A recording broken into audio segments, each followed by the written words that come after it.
Hey there, fellow explorers! Welcome back to another exciting episode of What If? On Chronos.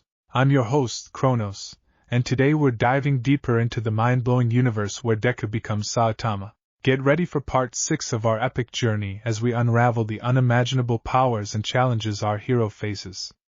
So grab your popcorn, sit back, and let's jump right in. Chapter 18, What You Deserve. It was a sunny day in the city of Muzurifu. Izuku and Momo were sitting on a park bench while they watched Eri play on the playground. She was having fun. Izuku had brought her down here several times, and she enjoyed coming here. Eri was slowly but surely learning how to deal with kids her own age. She had actually made friends with a girl she met at the park named Kana Kobayashi. Izuku wrapped his arm around Momo and she rested her head on his shoulder as they watched Eri and the girl play. "It's really nice to see Eri making friends," Momo said with a smile. "It really is. This is actually the third time we've come out here and seen Kana. She always looks so stone-faced. But she's a good kid and she's nice to Eri, so this should be good for her," Izuku said. Izuku had told Momo about the situation in Hosu, and she herself was surprised at how bad it was. He met and fought the leader of the League of Villains, defeated him, and also learned that he was after something called OFA, which he assumed he had. He also talked about it with Taku, and they both theorized the OFA was a quirk that someone possessed, and they needed to find it before AFO gets his hands on it. They also examined the sample he took from Carnage Kabuto and found out that he too was an engineered human, but unlike Noma he was more animal DNA. Izuku remembered the man in glasses with AFO, and he slapped himself for having tunnel vision. After a while they decided to head home. Eri said bye to Kana with her being welcome to come over sometime. As they walked back to the Midoriya residence, Izuku talked to Momo about finals coming up. He actually had his next week, but he didn't stress them too much. Momo told him about how they were supposedly going to be fighting the same robots from the entrance exam. Izuku figured that was way too easy, but it was whatever. They talked about the upcoming Island Expo. Taku was going because he had gotten the opportunity to present his inventions at the expo this year, and he was really looking forward to it.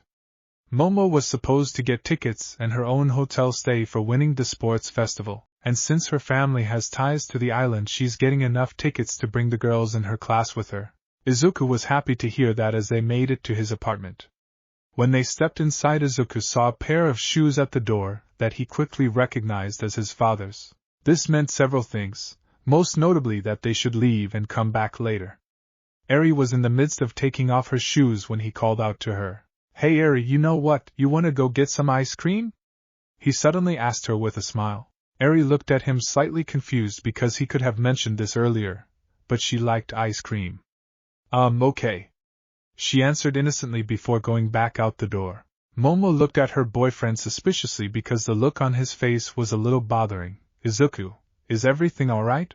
In that moment Izuku cursed his impeccable hearing because the moment he entered this house he could hear the sound of flesh hitting flesh and his mother's moans of pleasure. Momo's words seemed to bring him out. "Yeah, everything is just fine, Momo. Nothing out of the ordinary. Let's just go get some ice cream and maybe take a walk on the beach," he suggested with a smile. Momo responded with okay before they left the apartment. They were on the sidewalk.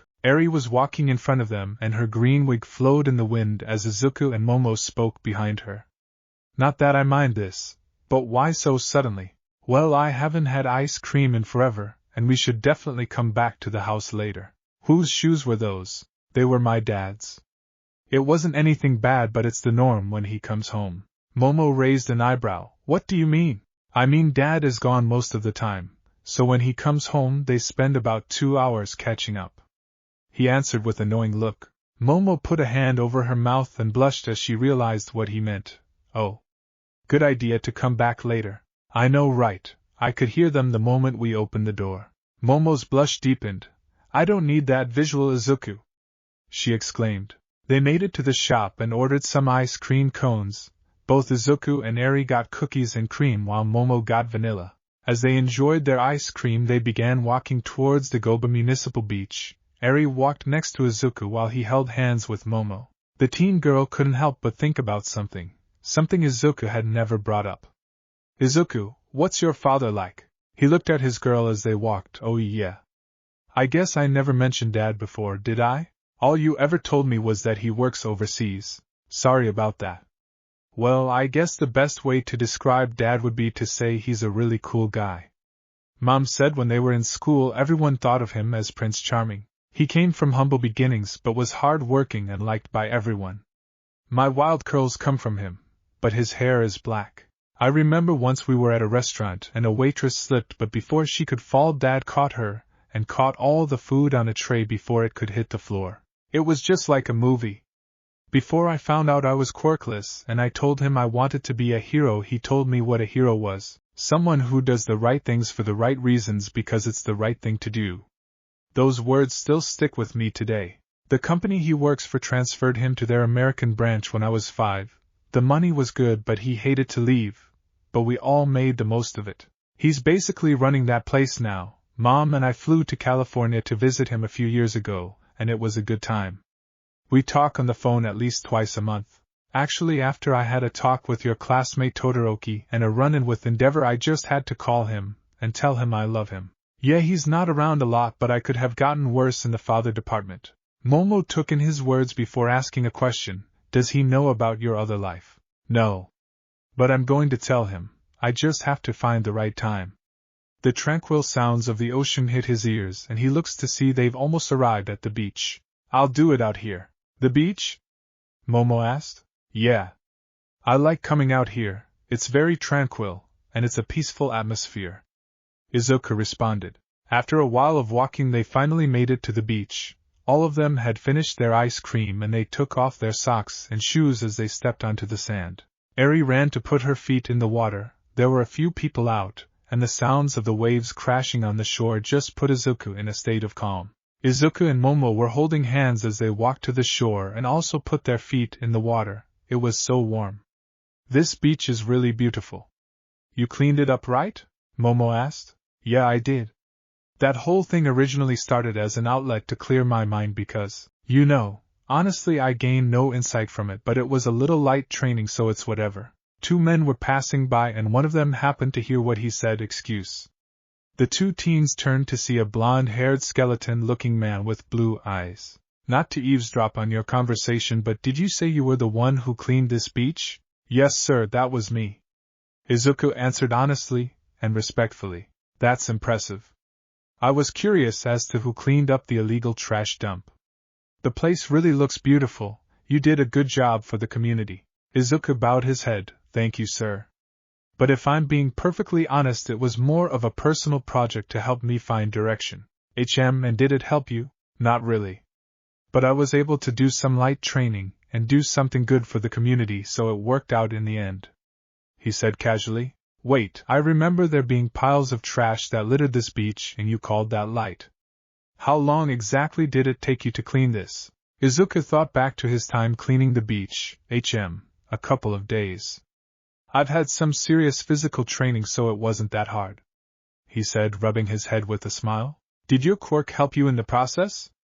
He asked. Oh no, I'm quirkless, sir. Izuku answered casually. The man's eyes widened upon hearing these words. Wow. Well, I guess that makes this even more impressive, he said with a small smile. Momo looked at the other man. He had numerous scars on the lower part of his arms, blue oval-shaped eyes and a round nose. His hair was blonde, styled in a cowlick at the top and swept backwards at the bottom. Excuse me, but you look awfully familiar? He smiled at her words. I'm a 3rd year at UA. I definitely know who you are. Out of all the first years, everyone on campus knows Momo Yaoyorozu. I'm Mirio Togata. It's nice to meet you, he said as he extended a hand that Momo shook. Izuku took this time to play ignorant as he looked at the younger man. He snapped his fingers. You're Lemillion, right? Cool, you've heard of me? I have.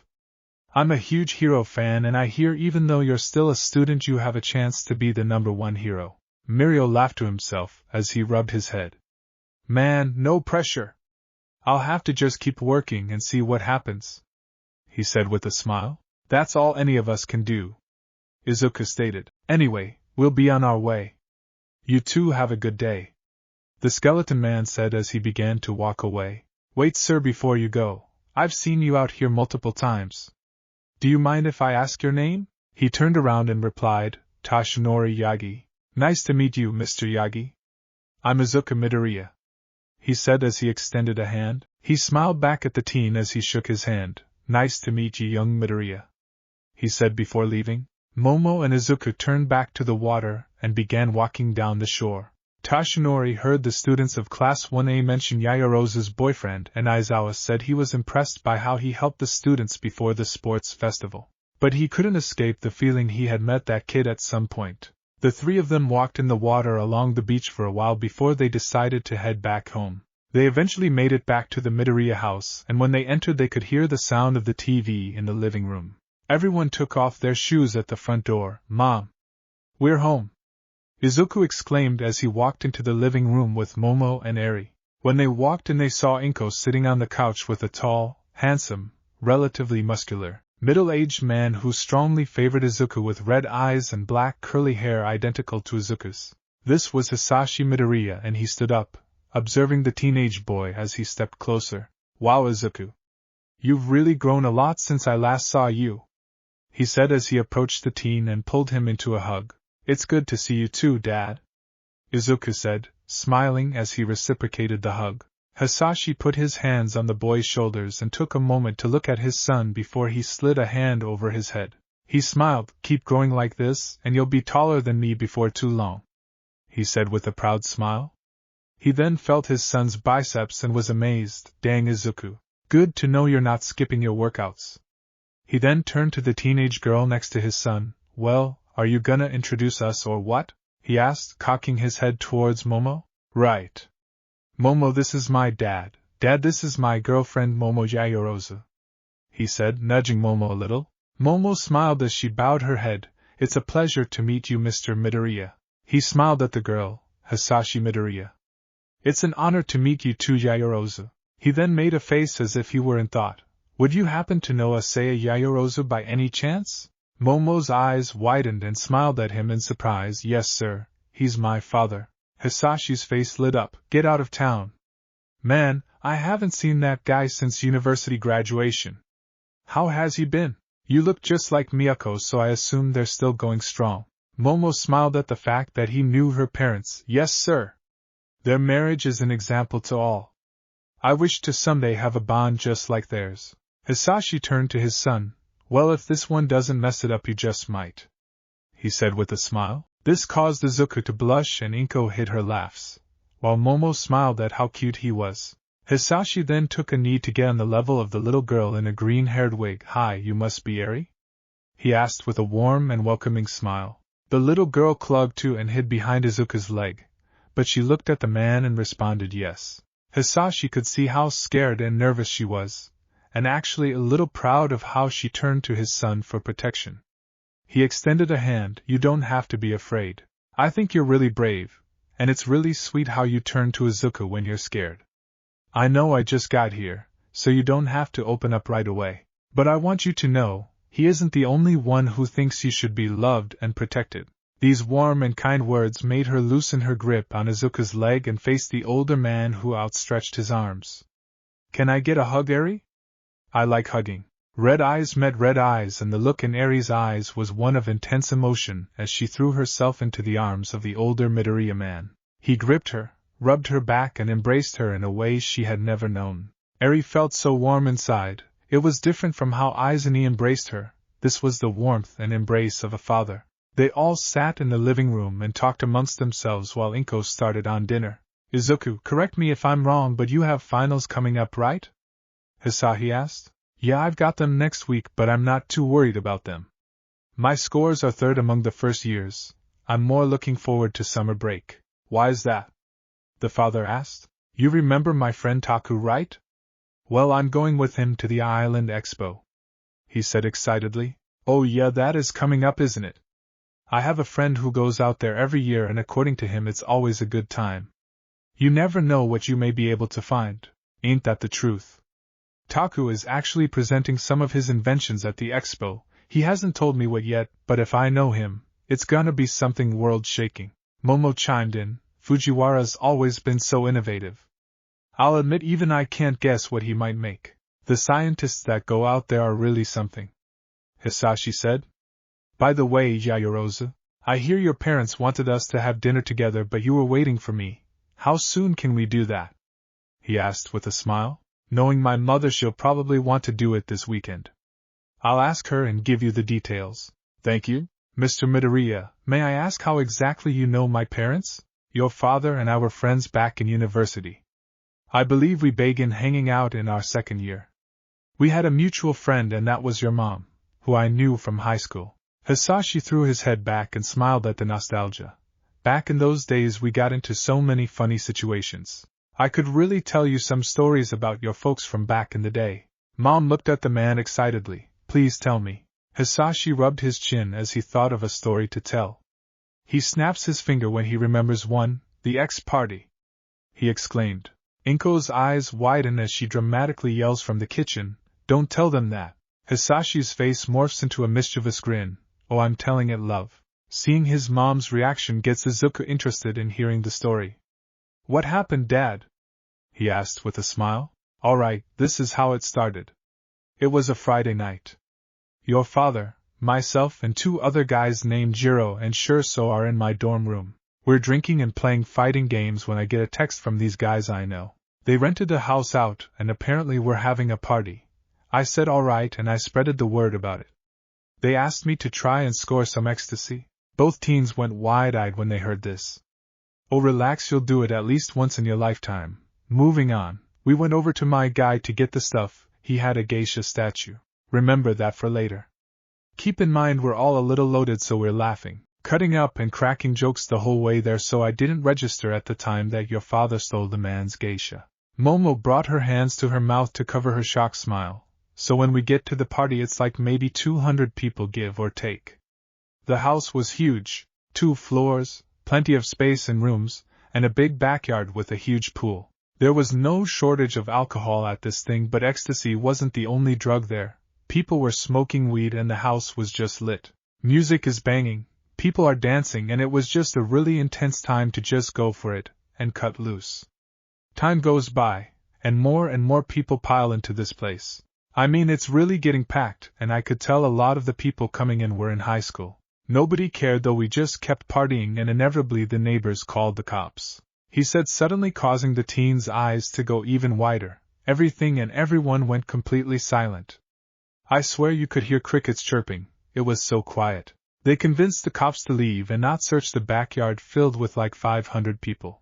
A little over 2 minutes after they left, the music and the party was back on.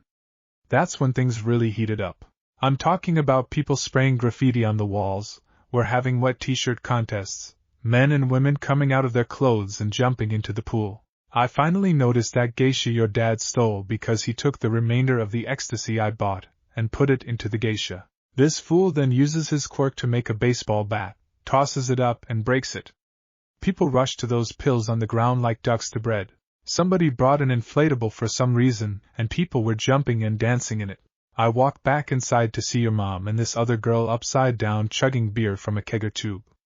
I think she won that game. We talked for a little bit, and the only reason she came to this was because I sent the message out to most of my phone. Your dad didn't even tell her about this. Your father and I end up on the roof somehow, and I'm just really feeling myself. I'm dancing and just killing it. How I didn't fall off that roof, don't ask me. I look over to the pool and I see 2 familiar girls that I know very well. One had spiky ash blonde hair while the other one looked like my girlfriend who would never come to a party like this. Inko blushed from hearing his words. People see us on the roof and tell us to jump on the inflatable below us. Your dad went for and landed on it, but he ended up breaking his thumb. Me, I jumped from the roof and used my quirk to fly to the pool. When I hit that water I swam under my girlfriend's look-alike and scooped her up, and it turns out this was my girl. I'm not seeing things. That's a lie and you know it. Inko shot from the kitchen. They all turned to her. Wait, are you saying that cute girl with her hair styled just like yours swimming in a t-shirt and her underwear next to who I'm certain was Mitsuki, wasn't you? He asked playfully. She playfully glared at him. Oh, that was me. But you didn't scoop me up when you got into the pool. Mitsuki and I were watching you, and when you got in the water and swam towards me you tried to take off my panties, she exclaimed. Both Izuku and Momo went wide-eyed as they smiled while picturing the scene. Hisashi scrunched his nose and raised an eyebrow. Did I? Inko looked at him slightly annoyed. Yes. Mitsuki and I actually kicked you a couple of times to get you to stop. Well, did that thing with the midget happen? What midget? Izuku asked. Some idiots put a midget in the over, and once he got out he started attacking every guy he saw below the belt. Did he get you? Momo asked. Yep. He actually hot-wired somebody's car and drove it into the pool. The moment he got out of the water he just walks up, drops me and keeps on moving. After Inko and Mitsuki had to help me up, we saw fire from outside, police choppers were flying over. I'm like, okay, it's time to go. I round up my boys plus the girls and the ecstasy guy is outside. He had a fire quirk, and using some support items he started shooting fire everywhere, and screaming my name demanding to get his geisha back. Naturally I don't have it, and I'm looking at your dad like what? Luckily for us the cops and heroes burst onto the scene, took him down, and everyone is just running away. The fire department had to use a helicopter to drop water on the place because the fire was getting so bad, and we all made it out with a cool little story to tell. Dad, this had to have been all over the news. Izuku stated. It was. There were 2,000 people at this party. No one died, thank heaven, but a lot got arrested. Hisashi let out a breath of nostalgia, and that's just one of our many good times from school. I had no idea my parents were so intense back in their youth. Momo smiled. That's how it is when you're young. You spend your early adult years wild and energetic, then at 25 or so, you spend the rest of it mellowing out. Duly noted. Momo said. They continued to talk and watch TV until it was time for dinner. After the meal Hisashi had words for his family. Family, I have an announcement to make. I could have mentioned this earlier, but I wanted to unwind for a bit before mentioning it, and now that I'm satiated I feel now's a good time. What is it, dear? Inko asked curiously. It's wonderful news, and that is.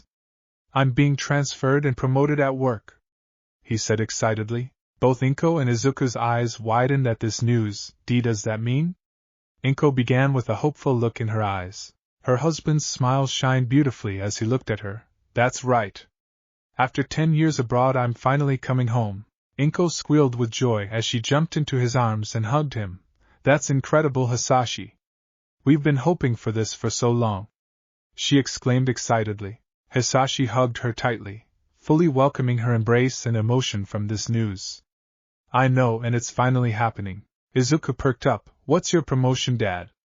He asked with a smile. The company wants me to be the new CBO for the Japanese branch since I turned the American branch into what it is today. We're literally crushing them 3 times over and they practically begged me to come back, he said, pumping his fist. Inko smiled as she was truly happy for her husband. I'm so proud of you, honey. Thank you, love. I still remember when they were quick to ship me out, and now this. It just feels so good. When will you start? Izuku asked. 5 weeks. I'll be home for 10 days. When I get back I train my replacement, but she already knows the ropes for the most part. Handle a few more things then I'll be heading home, he exclaimed excitedly. Izuku was happy. His father was getting the promotion he deserved, and he was coming home.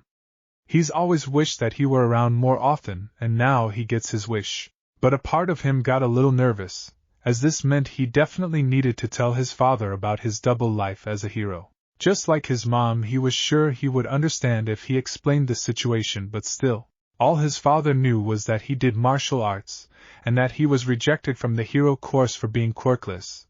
But he didn't know just how strong he was. Even his mom didn't stop worrying until he showed her his strength, and saw his actions on TV or online. It's good that you're coming back, Dad, Izuku said as he hugged his father into a tight embrace. Izuku, Momo and Taku were headed to the mall to catch a movie. They got there early so they decided to look around and maybe hit up some shops. As they walked into the mall they could see multiple people wearing clothes that had one on them. Babies were wearing one-themed onesies, little kids, teenagers and some adults were wearing one t-shirts, tank tops, and hoodies. Graphic shirts with "I got this" on them above a picture of one in his stance. There were several other graphic tees of one and his super moves on the people they passed. One was a picture of one punching surrounded by fireballs with waves of blaze captioned above it. Another was one in a pyramid of himself with Flash clone at the top. Another was a picture of one flying above the city, and kicking off the air that had Skywalk above it. What the hell? Izuku asked, genuinely confused. It looks like one has merch. Taku answered. Momo sees a girl in a one-themed crop top walking towards them. Excuse me, where did you get that? The girl told them the name of the shop and the trio went over to see people coming in and out with or wearing something that had one on it. They went into the shop and the place was packed with people trying to buy stuff with one's theme or face on it. There were t-shirts, graphic tees, sweatshirts, hoodies, jackets, long-sleeve shirts, onesies, tank tops, hats and crop tops, joggers and shorts, even socks.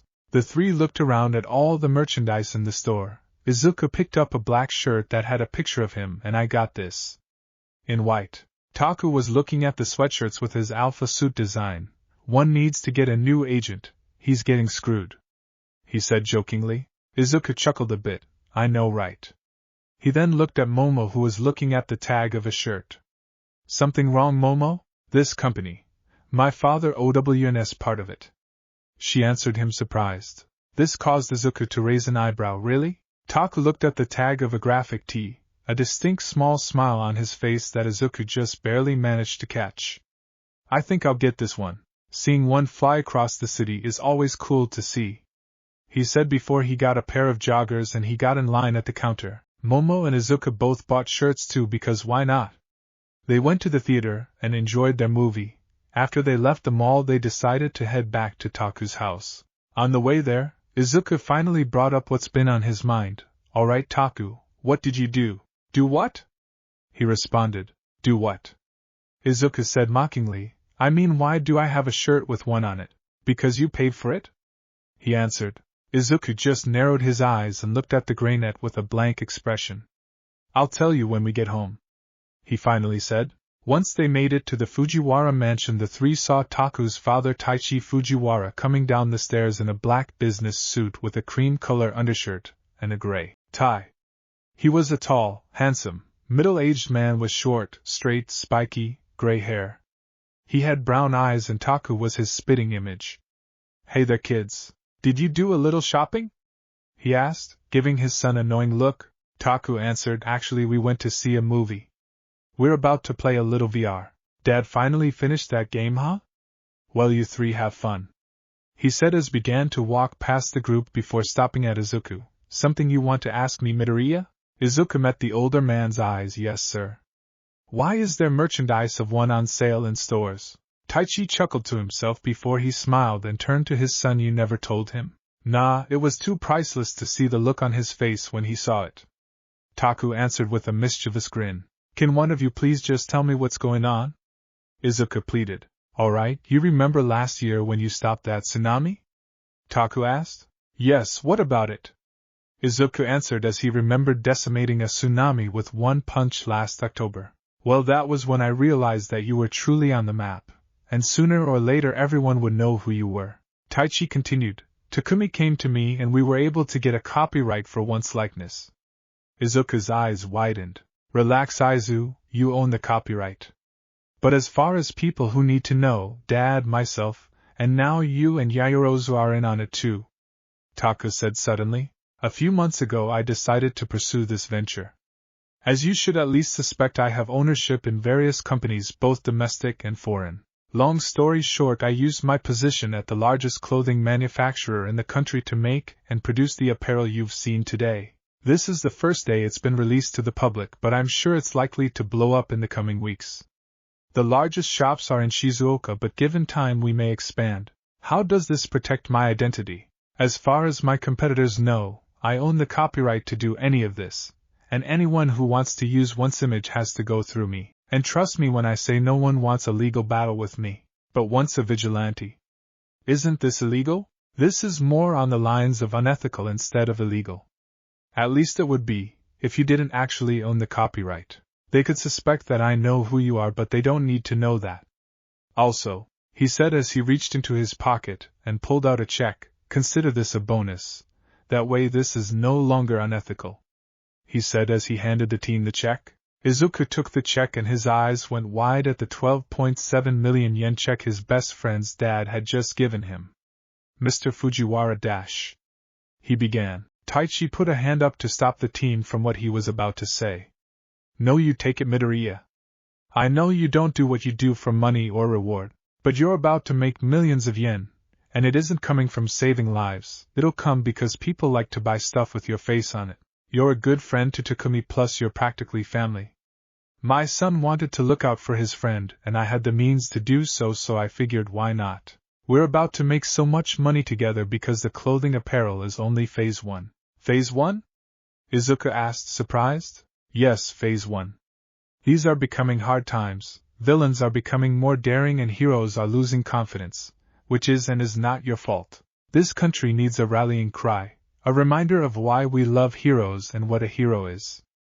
I believe one is that hero everyone needs. So the next step is 1 action figures, fast food tie-ins, a limited edition collectible sneaker line, 1 posters, a potential 1 video game and documentary film highlighting your greatest achievements, including the people directly affected by you. And all you have to do is just keep doing what you're doing, he said in a genuinely honest tone. Izuku looked at the check and back at the older man. He thought to himself that this is a lot of money, and Fujiwara did have a point. This came from business, not hero actions. With his dad's new job, they were going to be even more financially secure than they were before, and he knew from all this he was about to be very wealthy. He didn't mind not making a dime as one. His plan was always to have a real job and keep his secret identity in the future, but if this could loosen any financial burdens he had, then fine. This could do so much and set up his future in a good position. Maybe help in his future business endeavors. He could also help Eri, because after he gets a reason to bust Shai Hasakai, specifically overhauls head in, they're definitely adopting her. What about taxes? I have friends at the finance ministry, just leave that to us. If anyone asks if you're being paid, just say I reached out to you. We'll set up an account for you. I'll get that information to you later. If you want to talk this over with your parents, feel free to do that. We can all gladly talk about it together if you like. Izuku turned to his best friend, both surprised and amazed that he would go this far to help him out and expand his brand. Something he himself didn't care too much for, but hearing this means a lot of people will benefit from it. He looked at Taichi before bowing his head. Thank you, Mr. Fujiwara. The older man smiled as put a hand on the teen's shoulder. You bet. Just keep being a hero. I will, Izuku declared with conviction. Momo, who had been watching and listening the entire time, stepped up. Excuse me, Mr. Fujiwara, I know my father also has ownership in the company that makes the clothing. How did you get him to go along with this? Well, one did save his life a few weeks ago, so it wasn't a hard sell, he responded, smiling. Momo nodded at his words. I see. Well, I'm headed out. You kids have fun, Taichi said before walking away from the group. The 3 teens waved to the man as he left the house. Izuku turned to Taku. Thanks. He smiled back. Don't mention it, he answered before turning to walk to the game room with Izuku and Momo behind him. Izuku and Hisashi had finished their morning workout as they arrived at Dagoba Municipal Beach. Izuku was fresh as a cucumber while Hisashi was breathing heavily. They had run 10 kilometers, which is far less than Izuku usually ran, but that was a little over his father's usual. They both stepped onto the beach, both taking in the tranquil sound of the waves. They were the only ones on the beach as they began to walk up the shore. Hisashi joked of how it was cute and a little weird that Eri slept with him. Izuku responded that he didn't mind since she wasn't a bedwetter. They continued to talk about several topics as they head up the beach. They talked about the beach itself, with Izuku telling his father that he had cleaned it, and Hisashi telling him they came out here a few times when he was little but he hated salt water. They talked about his relationship with Momo. Hisashi had seen how the two interacted, and he gently elbowed him for bringing home such a pretty girl. Izuku blushed a little. During their talk he even joked about the notes he took on the sex talk. He told him that Taku read it, and would gladly pay his eventual therapy bills. Hisashi laughed hysterically at this. The subject of school and his future career goals came up, and the father seemed pleased with what he heard. They talked about heroes and the bad rep Japanese pros have gotten the past few months. Hisashi admitted there was a time where he wanted both he and Inko to move to America with him, as the country seemed to have gotten so dangerous. He was horrified he had lost one of them after Vaccine Man's attack, but Inko convinced him they were fine because of a hero named One. He brought this up again after the meteor incident, but no American news outlets had any answers to who this One was. Knowing his son was a hero nerd, he asked him, "Do you know anything about One?" People in the city really know about him. Izuku stopped walking. This was it. This was the moment he told his father the truth. He looked around to see that no one was around to hear them. Dad, it's me. I'm one, he said confidently. Hisashi looked at his son. Red eyes met emerald, and Izuku didn't seem like he was joking. He knew he'd been doing martial arts since he was 7, and he was admittedly irate when he wasn't allowed to try for the hero course because he was quirkless. But he got into one of the top schools for academics, so he figured he had let it go. He remembers on his visits when Izuku was younger, he was always practicing his martial arts. There were times he was genuinely worried about him because he looked to be in pain all the time and constantly pushed through it. As a man it was admirable, but as a parent it was very concerning. When Inko said they were fine because of one, he looked into him as much as he could. He found out that months prior one had decimated a tsunami, and most recently he was suspected as being the one who obliterated the meteor that would have destroyed several prefectures. How? The question escaped his lips. My master Keizo theorized that the training I did practically every day for 8 years broke my limiter. That's the physical limitation that every living creature possesses. Both my masters are remarkable individuals in their own right, but even they can't do some of the things I can do, Izuku said, looking at his hand. Such as? Hisashi asked with a raised eyebrow. Izuku used all his senses as he checked to make sure no one was near them. After checking that the coast was clear, he got into his stance. This. He threw a punch so powerful the wind pressure knocked Hisashi over. The man looked to see his son's punch had parted the ocean for miles and was still going. Massive walls of water reached for the sky as the older Midoriya sat on the sand with his mouth agape. The shore eventually returned to normal, with Hisashi's mind still in utter shock from what he had just witnessed. His son, his quirkless son, was the city's infamous vigilante. The same vigilante who saved the city and more on multiple occasions. He took a moment to get his mind right as he stood up and faced his son. Let's head home. We've got a while and a lot to talk about. Izuku nodded and walked with his father. As they headed back, Izuku told his dad everything. How it hurt when All Might told him to give it up, the heartbreak he felt in being rejected from the hero course, how he saved a woman from a serial stabber, and how he decided to become a vigilante. How Taku and his family have been a huge help, and how he and his grandpa made his suit and equipment. How his first night went, and how he felt. He told him about some of his most intense cases, including some of the investigations and detective work he's done, and the interactions he's had with both civilians and heroes. He even told him about the most recent business ventures Taku's dad is doing while also paying him. They made it back home and went inside. Hisashi had taken in everything his son had said. He was admittedly worried about how this could affect his future, but felt an overwhelming sense of pride. His son, who had endured so much, stuck to his guns and chased his dream like a real champ. He only wished that Izuku had told him this sooner. Maybe he wouldn't have worried as much. Izuku is doing all of this because he just wants to help people. He's become a real hero. The same hero he described to him when he was a child. Hisashi put his hand on Izuku's head and smiled. Well then, it looks like you've truly become a hero, Izuku. So you're not mad? The father continued to smile. I'm too proud. How could I possibly be mad? You've become a man. My only regret is that I wasn't here to see it all the way, he said with pride. Izuku was both happy and thankful. He was able to tell his dad the truth, and he accepted it with open arms. He was another person in his support system, and he was grateful. Thanks, Dad. Inko watched her boys from the next room, a smile on her face as she was happy they finally had this conversation. Hisashi was right. Their little Izuku had become a man. It was far sooner than they realized, but the future seemed bright for all of them. Today was the day the Midoriyas were set to have dinner with the Yayorozu family. Izuku, Inko, Eri and Hisashi were all dressed up as they made it to the front gate.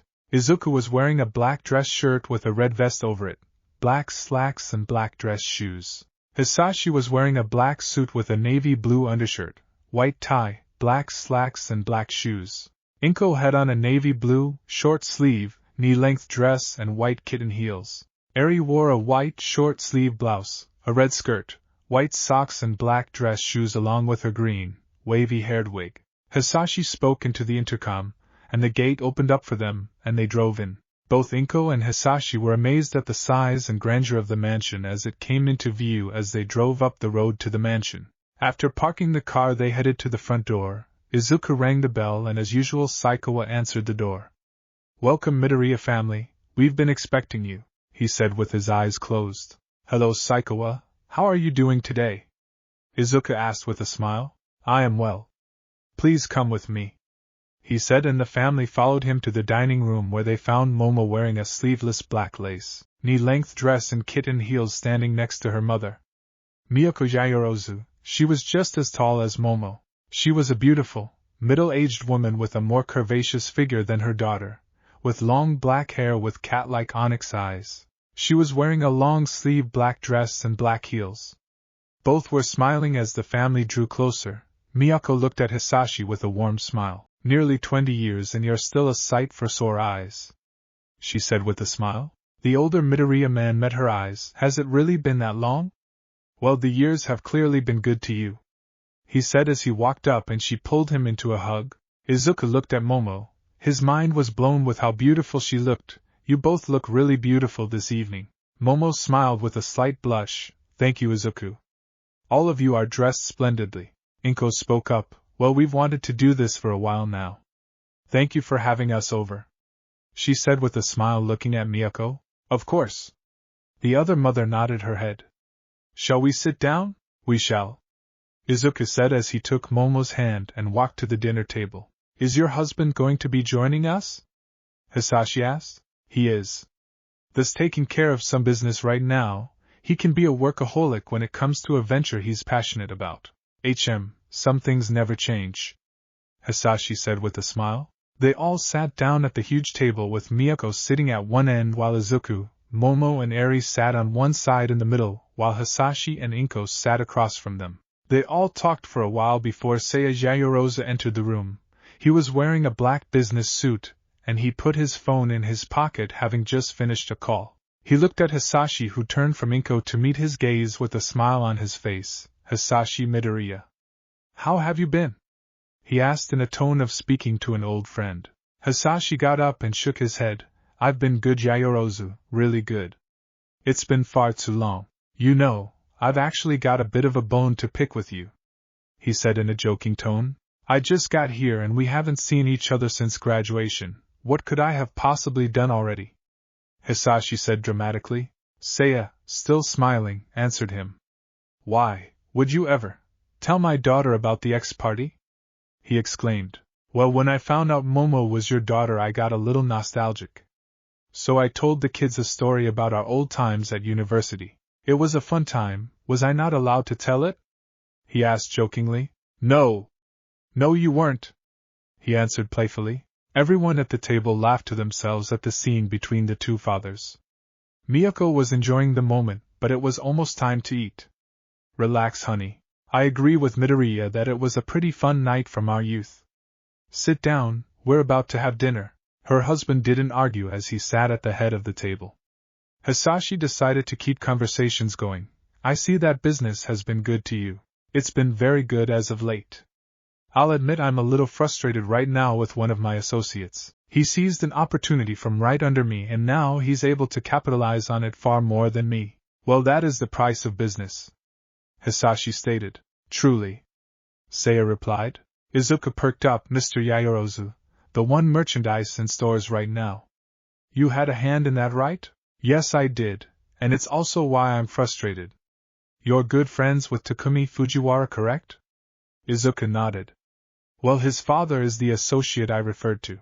I am a fan of one, and I would have loved to do those business ventures, but I was beaten to the punch.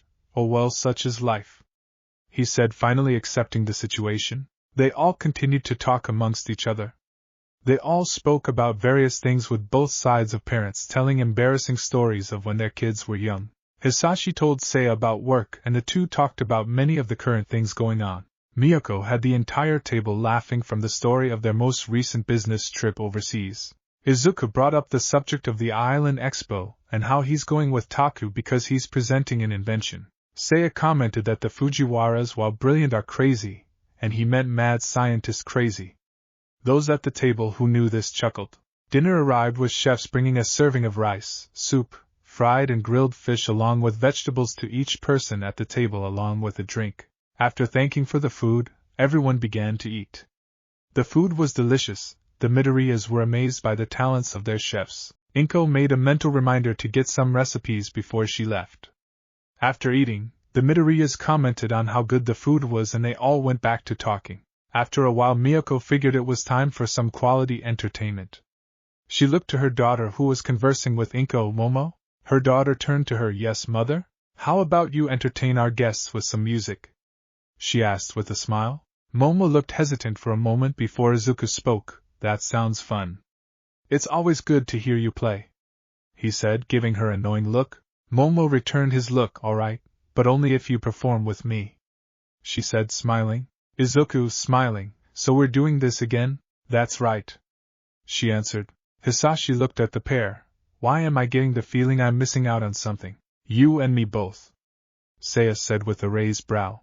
I think I know what it is, Inko said, looking at her son, and they all left the dinner table and went into the living room where Momo sat down at a grand piano with Izuku standing next to her. Inko pulled out her phone and started recording as the two teens gave one final look to each other. Momo began playing an acoustic version of Be the One by Pandora. The two sang the song as a perfect duet. Both Hisashi and Seiya were surprised that their kids sounded so good together. Hisashi was a little ashamed to not know Izuku could sing. Both mothers were enjoying the moment, truly feeling the emotion of the music being made. Their parents gave them an applause when their song ended, and Inko was happy that she had all of that recorded. Eri really enjoyed their song as she jumped and hugged Momo. The entire scene was beautiful. The night continued with both families making a friendship and the relationship between the children at the center of this event all the more stronger. Chapter 19. What is it about 1? It was night time in the city of Mizutafu. An abandoned sake brewery was being used to hold illegal drugs. Men were packaging the product, which included trigger, LSD, cocaine, ecstasy and heroin, and moving it into separate cases to be moved and shipped to several buyers across the country. Hiding in the shadows of the warehouse were One and Mirko. They were observing the illegal activity below them before making a move. The two looked at each other before nodding their heads. Mirko jumped into action, startling all of the men, and began wrecking shop on all of them. One observed her from his hiding place. They seemed to think she came alone. He noted how she had gotten both stronger and faster since coming back to the dojo. Mirko was putting the smack down on the men with brutal kicks that sent many of them flying and crashing across the brewery.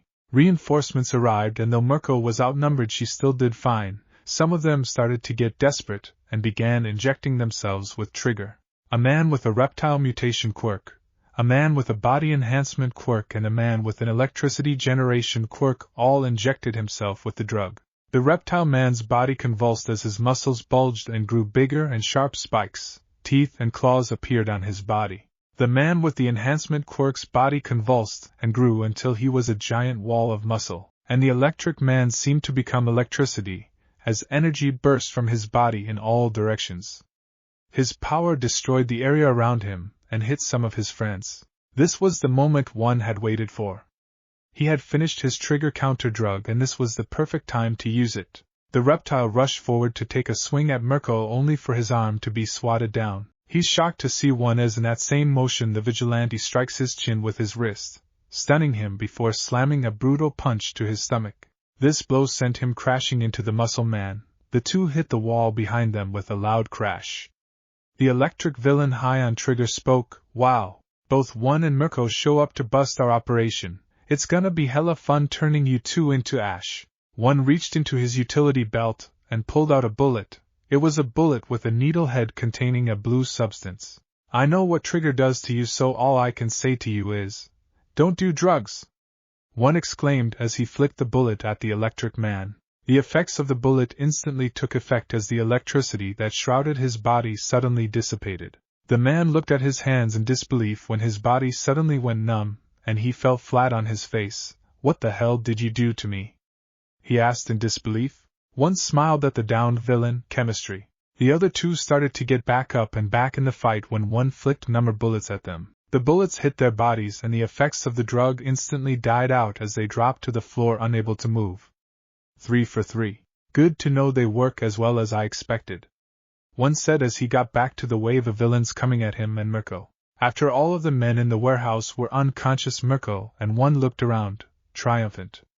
Well, that was easier than I expected, Mirko said as she did a light stretch. One smiled at the heroine. Yeah, I know, right? It's amazing what happens when you use stealth instead of just kicking the door in, he said jokingly. Mirko smirked at him. I stand by my statement, it's still the easier of two options. I'd be surprised if you didn't. You called this in, I'm going to try and find some info on the boss of these guys, he said, turning to go find a computer as Mirko called the cops. After making the call, she found one in a room working with a computer. Doing a little hacking, are we? It's the only real way to find what I'm looking for. Sakito took a lot of precautions to make sure I couldn't get at him online. He's got barrier after barrier on here, he said, slightly annoyed. How often do you hack villains? Mirko asked. As often as I need to. Admittedly, I'm not as good as Intech, but I'm not terrible, he said as he continued to hit keys. After a few minutes he seemed to find what he was looking for, and, got it, he said as he suddenly heard sirens in the distance. Police are on their way, I gotta hurry this up, he exclaimed as he worked harder. You've been tracking this drug lord for a few weeks now, right? Mirko asked. I wouldn't call him a drug lord, more of a drug associate. Fortunately, the drug trade isn't all that high in Japan, but it is high in China and people will always find a way. Also, the guys we had to beat up tonight, try to have some empathy. The heroine looked at him with a raised brow. We had to stop this because these drugs are dangerous, but less than ideal circumstances put them in a position where they were forced to make a living outside the law. The look in her eyes shifted as she turned from him. I know that, and I tend to save my less lethal kicks for those types. One smiled. Good to know. One had gotten all the information he needed and put it all on a goober that he gave to Mirko. As the police entered the building, one used phase 1 to jump through the wall and out of the building before deactivating the technique and jumping off the air and landing on the roof. He waited for a while as the police arrested everyone and confiscated all the drugs. Mirko came outside and gave him a knowing look before he leaped into the city unnoticed, with Mirko following behind him. The two met up on the roof of a building. Our first undercover drug bust is in the books. I gotta admit, it's good working with you, Mirko, one said with a smile. It's good working with you too. You know I'm not a fan of teams, but as far as this goes it's alright, she said, smiling back at him. One smiled. Wow, that's a real compliment coming from you. I learn more about you and you keep things entertaining, she said back. Before one could respond, Intech spoke into his cowl. Hey bro, you might want to get to the bridge. You know that escaped convict we've been tracking? Well, he's trapped a couple heroes and civilians in a truck and placed bombs across the city, he exclaimed. On it, he said before turning to the rabbit hero. Mirko, we've gotta go. On the city bridge leading into Muzurifu, the escaped villain known as Hyotoko was standing on top of a truck. He was a tall man with seafoam green hair, wearing a black business suit and a Hyotoko mask over his face. He was a criminally insane villain who one had put away 5 months prior after foiling his bombings. He was also the cousin of the Smile Hero. Police helicopters were shining on him, and the assault team of the PD was stationed on the bridge with guns drawn on him.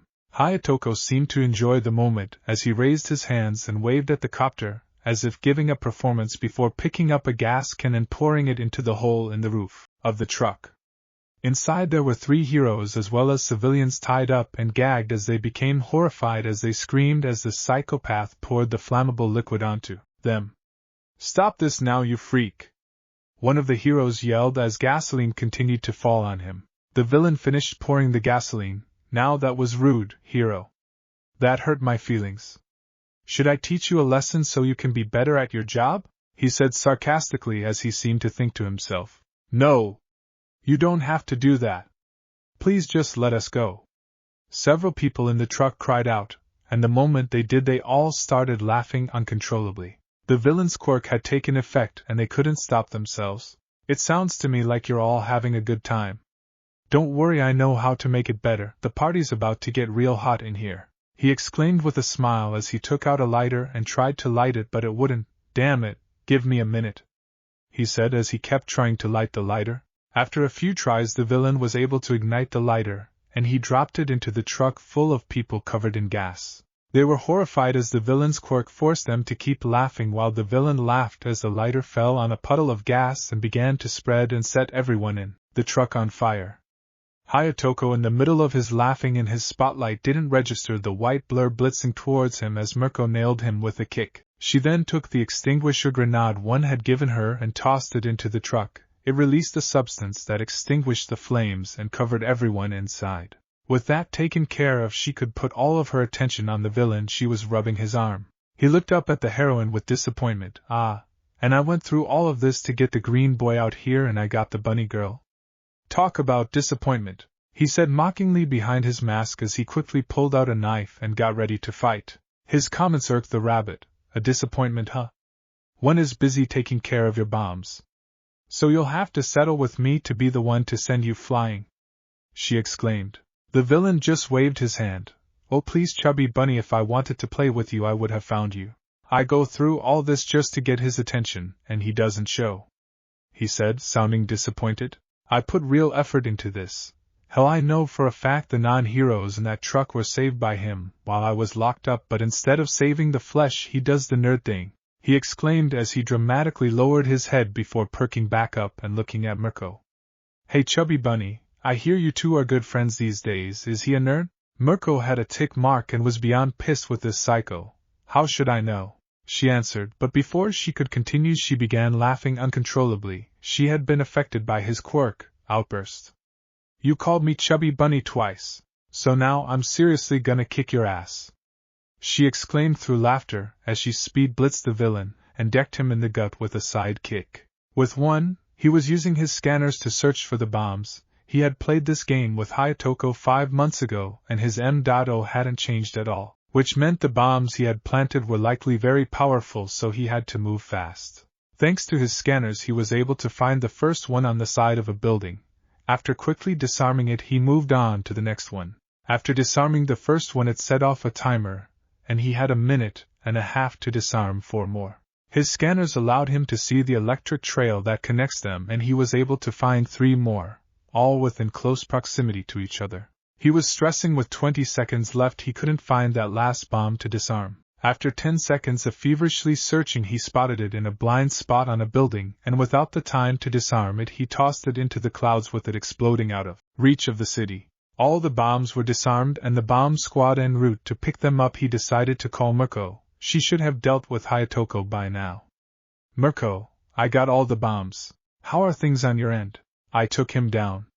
This Joker's going back where he belongs. The pros and people he captured are all safe too." "That was good thinking on your part. If you hadn't given me that fire extinguisher this would have been bad. That's the beauty of my utility belt. Everything I have is for a situation when I might. I'd dealt with this guy before so I was sure you would need it." "Good call. Are you still patrolling for a while longer?" "I am. I'll meet you on the roof of the National Bank if you want to continue working with me." She smiled. "I'll be there. Just give me about 5 minutes to wrap things up here." "See you there." One made it to the bank and looked out for crime until Mirko arrived. He waited for a while. When Mirko showed up, the two talked for a while before he got a call on his hero phone. It was from Mr. Jin's Pizza. "Hey One, you hungry?" the owner asked. "For the best pizza in the city. Always," he exclaimed. "I'm happy to hear that. I got a medium, extra pepperoni and bacon ready for you." "You're too good to me, Mr. Jin." "You bet. It'll be on the roof in your normal pickup spot." "Yes, sir," One said before ending the call. He then turned to Mirko. "Are you hungry? I just scored a free pizza." "What's on it?" she asks. "It's a medium extra pepperoni and bacon, and it's from the best pizza shop in the city.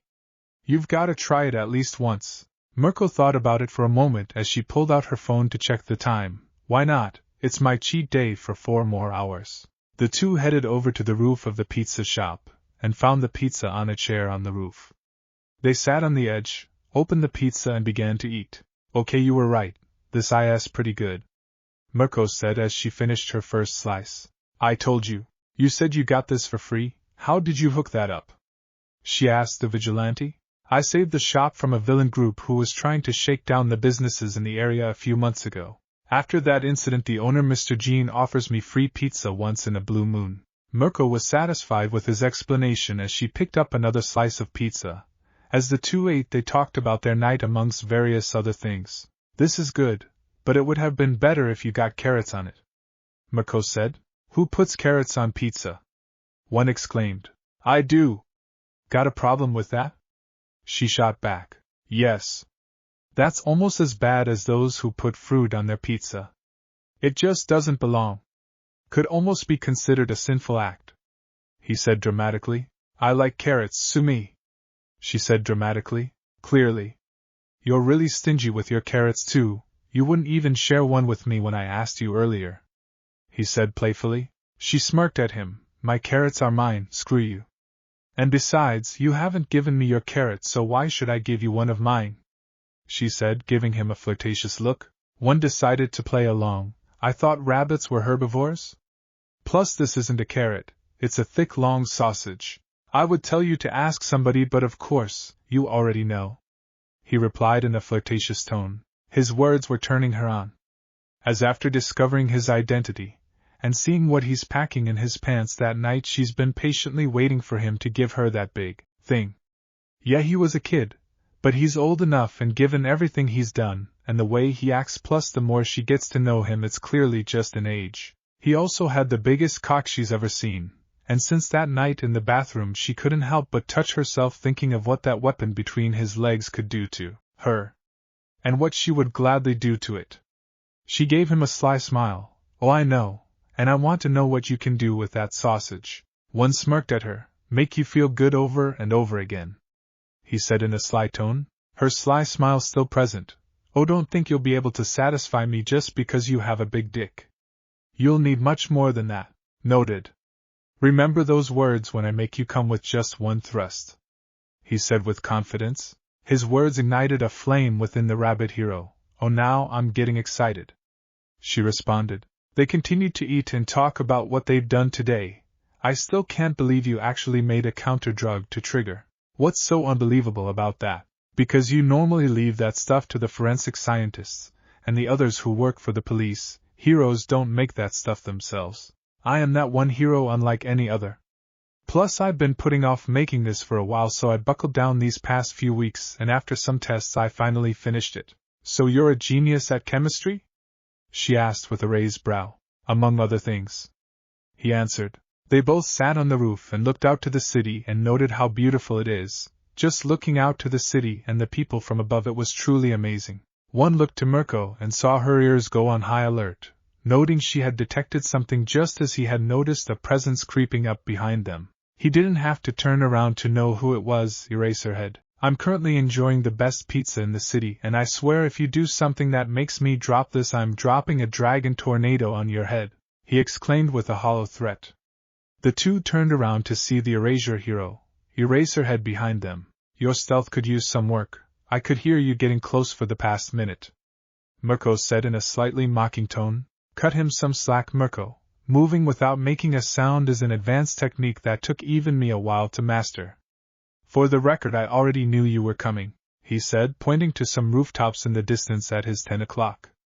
I saw you clinging to the shadows before jumping across the street 3 minutes ago. The Erasure hero had an annoyed look in his eyes. I didn't come to fight, I came to talk, he said, clearly annoyed. One looked at the man with a raised eyebrow behind his cowl. Well, either you're being genuine, or you've finally learned how to hide your malice, he said, smiling as he knew he didn't want to fight. Well, if you want to talk, let's talk. Can I offer you a slice? It's the best in the city. I'm good, he answered dryly as he stepped closer to the two. Wow, that is your huge loss, one stated as he picked up another slice. Eraserhead sighed as he looked at the two. You two seem awfully friendly with each other? Believe it or not, Eraserhead, I'm actually a pretty nice guy when you try to know me. Plus having hero friends is awesome, and admittedly Mirko's good company, he said with a smile. Well, compared to most guys I know, you're easily the most interesting. You're not boring and you're far from a wimp. Plus working with you makes teaming up seem almost bearable, she said with a smirk. Wow, once again you're hitting me with real compliments. You're making me feel almost special, one said with a smile. She kept smirking as she turned from him. Don't get used to it. Wouldn't dream of it. Have you two been teaming up all day? Eraser asked. More or less, We bumped into each other while stopping a robbery earlier, and we've been together ever since. Mirko chimed in, I gotta admit this has been one of my busiest days in a while.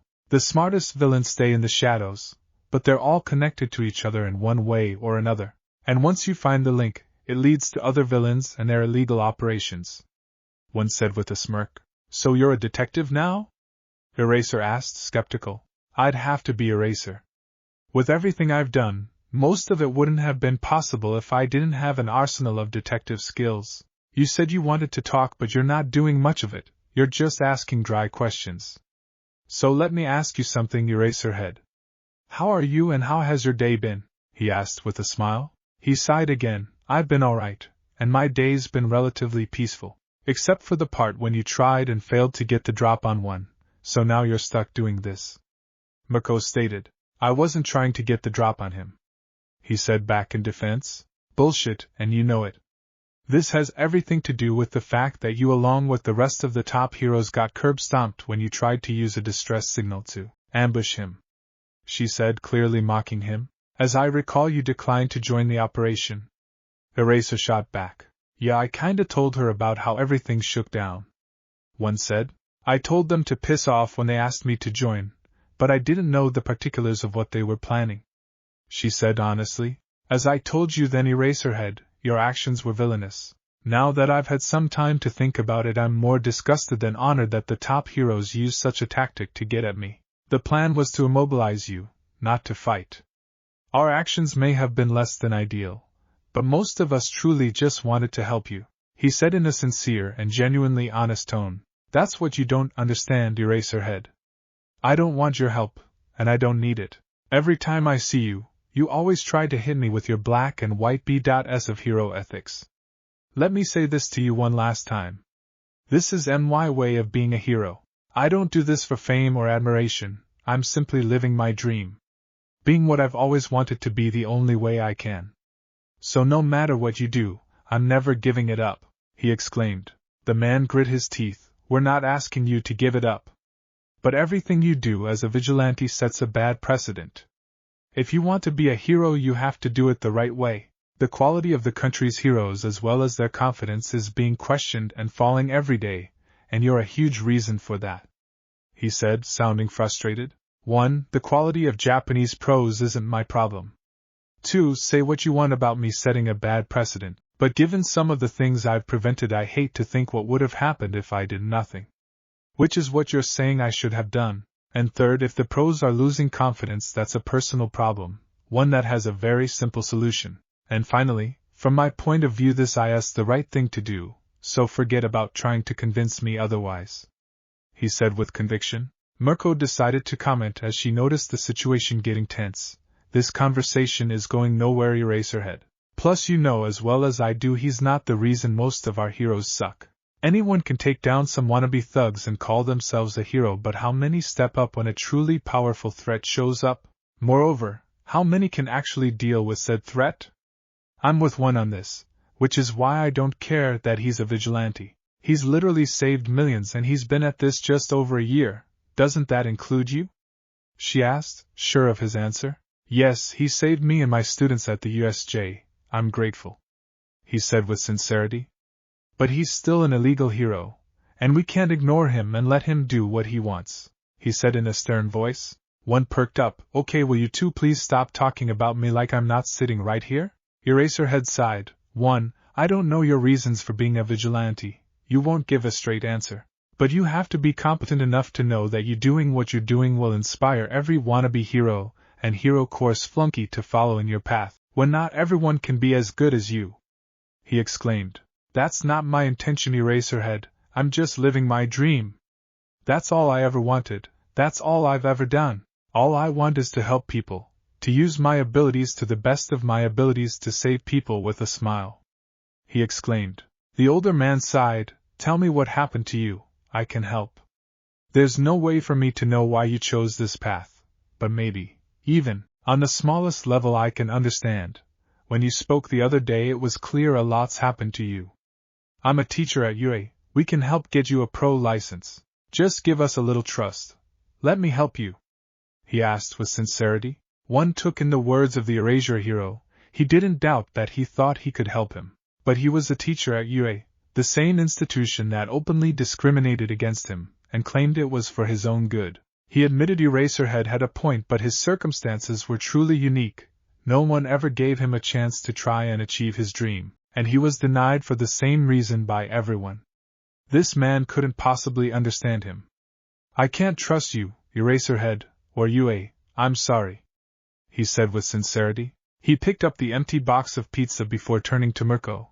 I'll see you later, Mirko. Yeah, see you later, she said in a gentle and understanding tone before one leaped from the building into the city. The Erasure and Rabbit hero were left on the roof. Eraserhead turned to the Rabbit woman. What do you know? He asked, narrowing his eyes behind his goggles. Nothing at all, Mirko said before jumping away, leaving Eraserhead to ponder his talk with one. The next day, in a conference room at the Muzidifu Police Department, heroes have gathered to discuss the latest issue in regards to a recurring problem. The Vigilante one. Niza had linked up with Detective Tsukichi to set up this meeting that included most of those who took part in the failed attempt to capture one. Though they were preparing for final exams, he felt that this was necessary given their latest altercation with the Vigilante. They were completely and utterly defeated with ease. Even All Might was no match for the infamous Vigilante. Niza also remembered his words before the fight, and this only increased his curiosity in the illegal hero. He was a young man that had been through so much. Whatever his circumstances were, they led him to the path of becoming a vigilante. Sitting around the table was every hero present at the operations minus Hawks. Everyone sat around the table ready for the meeting to begin. Crust was talking to All Might, trying to somewhat lighten the mood. Endeavor was glaring at the symbol of peace while Best Jeanist was looking stern. Edgeshot sat quietly with his arms crossed while Ryukyu and Yoramusha did the same. Eraserhead, Nizu, Wash and Gang Orca sat quietly as Detective Tsukachi walked in. Hello everyone, I'm glad you were all able to take time from your busy schedules to come to this meeting. I'm sure you all know what this is about, so let me get right to it. The situation with one is now officially out of our control, he exclaimed. His name and reputation have spread across the entire country. It's gotten to the point where even foreign powers are aware of him, and representatives at the U.N. can't hold them off anymore. Every major thing he's done over the past few weeks, from the meteor, the hero killer, the hijacking, the USJ incident, and now the incident in Hosu have sent ripples across the country and the world. Now there's no containing it. It also doesn't help that he's in the media basically every day. And now he has merchandise popping up in stores across the country. And people seem to love it. As I understand, your operation to capture him failed miserably. But did you gain anything that could uncover his identity? Niza clasped his paws. It's as you said, we were utterly defeated. We underestimated his resolve to stick to his path while overestimating our ability to force him off of it. His words made everyone feel ashamed. That young man is truly powerful, Yoramusha stated. From the very beginning he was in complete control of the situation. I let my pride blind me, Best Jeanist admitted. Endeavor with a fiery glare turned to All Might. If you thought taking down that brat would be easy, you're a fool. But I want to know, how the hell did you lose? He yelled at All Might, demanding an answer. And I'm not just talking about that damn brat. What about the blue villain that destroyed a part of the city? The symbol of peace turned to Nizu, who had no words. A video of the full fight with the blue villain was making its way around online, vindicating one and showing that he along with the media lied. Turning back to the flame hero, his smile faded as he spoke. I don't have any excuses. I gave it my all, but it just wasn't enough. The blue villain beat me, and I just couldn't get back into the fight. Everyone's eyes widened as they listened to him continue. And as for one, it was incredible fighting him for the first time. I was shocked at how he outclassed me in every way. He was faster, stronger and more skilled than me. I never touched him once. His final attack was something I'd never seen before. It completely overpowered my plus ultra. And the scary part is I could tell he was holding back.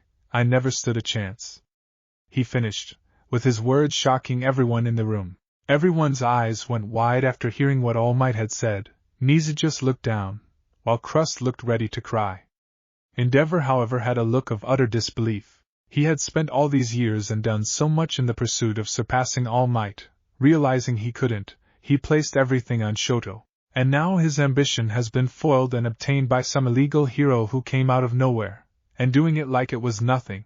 He had faced the vigilante on multiple occasions, and each time he easily defeated him before escaping, hence his animosity towards him. But All Might, he wasn't supposed to lose. He was the most powerful force of nature in the world. Mixed emotions swirled in him at that moment. He felt angry, sad, shocked, disappointed, and robbed. His emotions finally hit a breaking point. Who the hell even is this guy? People like this don't just come out of nowhere, he exclaimed to everyone in the room. Best Jeanist, in spite of his own shock at the news, regained his composure, calmed down Endeavor. The two stared each other down for a moment before the flame hero sat down. Gang Orca spoke up. That aside, I can't help thinking about what he said at the shipyard. Yes, there was pain behind his words, Edshot stated. Yoramushi chimed in. We were all there, we all heard what he said. Apparently he was an outcast no one ever tried to understand. And he was shunned for wanting to be a hero. Nizu spoke up. That's the impression I got. I was listening during his fight with All Might, and he hinted at a time he needed someone to tell him he could be a hero. Yeah, I tried to stop the fight and tell him he didn't need to be a vigilante, that he could be a pro. All Might then lowered his head and sighed. But he wouldn't let me in. To him he doesn't need that validation or approval because he's proven it on his own as one, he said with a sad tone. Do we have any leads of what his quirk could be, or even how old he is? Best Jeanist asked. Sakachi answered, the jury is still out on the former. But given his height and tone of voice we estimate he's in his late teens to mid-20s. Eraserhead spoke up next. It should be worth noting that my quirk has absolutely no effect on him. That would mean his quirk is either a mutation type or he doesn't have one, right? Gang Orca asked. Well, we know he certainly isn't quirkless, Best Jeanist stated. Maybe his quirk is considered villainous? Maybe he's obtained all of his power by needing to take from or hurt others, Edshot suggested. That's the only thing that makes any real sense. All Might agreed. Nizu spoke up. We're still not sure just how many abilities he possesses, making narrowing down a quirk, or even several quirks with that specific nature difficult to nail down. Yoramusha spoke up. Be that as it may, he has some skills. He's been trained and trained well. We may not have lasted long, but we saw him fight. Gang Orca, you were going to hit him with a sonic wave, but he shoved your head up and kicked you away before you could. You don't just do that. That has to be practiced and coupled with an understanding of both your quirk and fighting style. He became intangible when dealing with you two, and was able to easily deflect a punch from you and toss you with ease, he said, looking at All Might, Best Jeanist, and Edshot. Eraserhead looked at him, sure of where he was going with this. You're saying one studies heroes? He must have. The oldest hero in the room stated confidently. That shouldn't be surprising. We're the most notable heroes in Japan. Our quirks as well as our movesets are for the most part easily accessible information, multiple quirks, coupled with martial arts prowess. It's a rarely seen combination. Do we have an estimate on just how many abilities he has? The ninja hero asked aloud. Nizu spoke up. We can't confirm a solid number, but we can say for certain that he has super strength, speed, durability, and endurance. He can fly, produce tornadoes, strong gusts of wind, clone himself, generate fire shockwaves and blades of air, and also become intangible and invisible. And those are just the ones we can see. He may have abilities pertaining to his senses. Ryukyu, who had been listening this whole time, was deep in thought, something that didn't go unnoticed by Nizu. Is something wrong, Ryukyu? At that moment Ryukyu was thinking of how certain she was that one was a disciple of Rising Sky. Keizo and Michiko would surely know who he was, and she made a point to speak with them about this. However, given everything one had said that day, she was hesitant to share that fact with the others, at least for now. I can't stop thinking about what he said. I asked him to try and help us understand why he's doing this, but try as I might, I still can't. Everyone sighed as they recalled the vigilante's words before they fought. The true pain and frustration as he clearly recalled everything that led to him putting on the suit and cowl. Each and every one of them had thought about what he said, and they still couldn't understand his reasoning. If what All Might said is true, then he has proven he can be a hero dozens of times over. But for him to do it in this way was just bad. The one mainly operates in Muzurifu. Since his app launch, he's been all over the country. Hundreds of incidents have been traced back to him, and he's been accepted by the public as a genuine hero. But his infamy has caused issues with the public relations to heroes, their quality being questioned daily while he seems to set a new standard. I actually ran into him last night, Eraserhead said, getting the attention of everyone. I'm sure we are all aware that he played a part in stopping that escaped villain last night. Mirko may have taken him down, but according to her he disabled bombs the villain had planted. I saw the two last night and I tried to talk to him, but I didn't get anywhere. His reasons go far beyond not caring about what we think. He genuinely doesn't trust us. He doesn't trust us not to turn on him or shun him. He won't open up to us. I'm certain Mirko knows something, but I only know her by reputation and I don't think she'd tell us anything. Ryukyu with her arms crossed answered, You're right on the money there, Eraserhead. No one can make that rabbit do something she doesn't want to do, and if she's actually teaming up with him it means she genuinely doesn't care that he's a vigilante. Cross suddenly jumped up. I get that this isn't a popular opinion, but why don't we just give him a special license that allows him to continue what he's doing? He exclaimed, surprising everyone. Best Jeanist turned to the shield hero. You're saying we should give him a pass? Basically. We can't stop him. We can't convince him to become a pro, we can't beat him, and we can't even understand his motives. All the more reason to just give him a special license to continue doing what he's doing while reporting his actions to the police. That could actually work, he said with a smile. Tsukachi sighed. I don't doubt that, Crust, but it's not that simple. He sets an extremely bad precedent. If we work with him it could in many ways invalidate the process and ethics of being a hero. The shield hero sat down as his suggestion was shot down. Outside one was walking the streets and making his way towards Muzurifu P.D. with an envelope in his hand. He was being accompanied by a girl with short, peach-blonde hair, glasses and pink-red eyes. This was Kagami Kuzukabe. She was a member of Sakai High's newspaper club, and after bumping into one on the street she asked if she could shadow him for a while, which he agreed to. She had asked him constant questions and was writing down all of his answers. So you are going to the police department to give them the counter-drug for Trigger that you have created, yes? She asked excitedly. That's right. He answered honestly. Fascinating. And you invented this counter-drug yourself? Are you even sure it works? This was 90% my creation, and yes, I tested it last night, so I'm sure it works. What are the effects of this?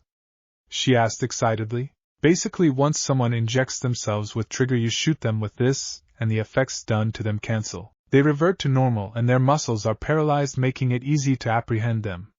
He answered with a smile. Incredible. For you to invent something like this is just remarkable. One. My article in the school newspaper is going to be huge. She exclaimed excitedly. Well, I'm happy I can help. He replied smiling. The meeting was dismissed. As everyone was beginning to get ready to go, an officer came in asking for Tsukachi. Apparently one had just dropped off a package. Inside was a note with a container holding a blue liquid that, according to the note, was a counter-drug to Trigger called Number. According to the note, the effects of the drug reverse those who inject Trigger to their original state and paralyzes the muscles. All the heroes looked shocked as All Might looked out the window and could see said vigilante flying across the city, clearly having just left the station. Best Jeanist and Eraserhead looked at the container of blue liquid. Jeanist picked it up and inspected it. So this is supposed to reverse the effect of Trigger. Are we really supposed to believe this? As much as I hate to admit it, this most likely works. Eraser said, annoyed. Jeanist looked surprised. What makes you so sure? Because he shared it with the police instead of keeping it to himself. The fiber hero took in his words and he admitted he was right. Since their fight he couldn't get his words out of his head, and the hurt in his voice played on loop. He just wished one would open up and tell them why he was a vigilante. But he doesn't trust heroes, he doesn't trust him. And the last words he said to him stung as he remembered them. You couldn't possibly understand what it feels like for the world to dub you as a useless failure and make a conscious effort to keep you that way, despite you having dreams like every one else. These words ate him as he remembered himself on the ground, defeated. What happened to you? He thought to himself. It was a Thursday afternoon and Izuku was helping out at the dojo. Izuku was in his GI, being Keizo's assistant as he trained his Wing Chun students. Keizo had asked him to do this as he was by far the best sparring partner the students could have outside himself, and also because Kiyuki was studying for finals. Izuku ran the students through forms and sparred with them while also giving critiques of flaws in their form and how to improve them. Everyone who wasn't familiar with him was amazed by the talents of Rising Sky's strongest disciple. They were even more impressed when he had an intense sparring match with Keizo. Their fists were blurs and their movements were so fluid as they traded blows in the art of Wing Chun. Keizo was as sharp as ever, but the students seemed to be even the master as Izuku landed several hits. Their blows caused shockwaves to reverberate throughout the dojo, causing the building to shake and the students observing to feel the impact, and they stung. Both master and student realized they were getting a little too serious, so Keizo catches a punch from Izuku. "I think that's enough for one day," Keizo said with his usual smile. Izuku turned to the trembling students behind him, who just realized for the first time they were in the presence of such monsters. "Sorry about that," Izuku said with a smile, while rubbing the back of his head. The students got their things and left, with many of them begging Izuku to help them more, with him agreeing. That was the last class of the day, so Keizo and Izuku were cleaning up the dojo. In the midst of this, Izuku had a question. "Keizo?" "Yes. When do you think I'll be able to become a master?" The master smiled. "Helping the others today inspired you, huh? It's crazy how I've never truly thought about it. But training with the others today reminded me I was just like them at some point. If I never came here, I don't know who I'd be." "Well, you're wrong about one thing, you were never like them. There's never been a student who's trained on these grounds quite like you, Izuku. But to answer your question, you have what it takes to be a master in my opinion. You've learned and mastered your craft with honor and discipline.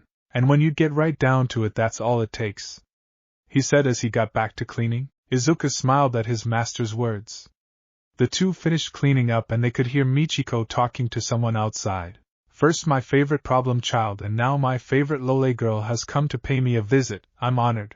"It's good to see you too, master," a feminine voice replied. Izuku and Keizo step outside to see Michiko talking to a woman with chin-length blonde hair, swept back with a headband and a long fringe over her right eye. She was wearing a blue jacket over a white hoodie, black skinny jeans and brown boots.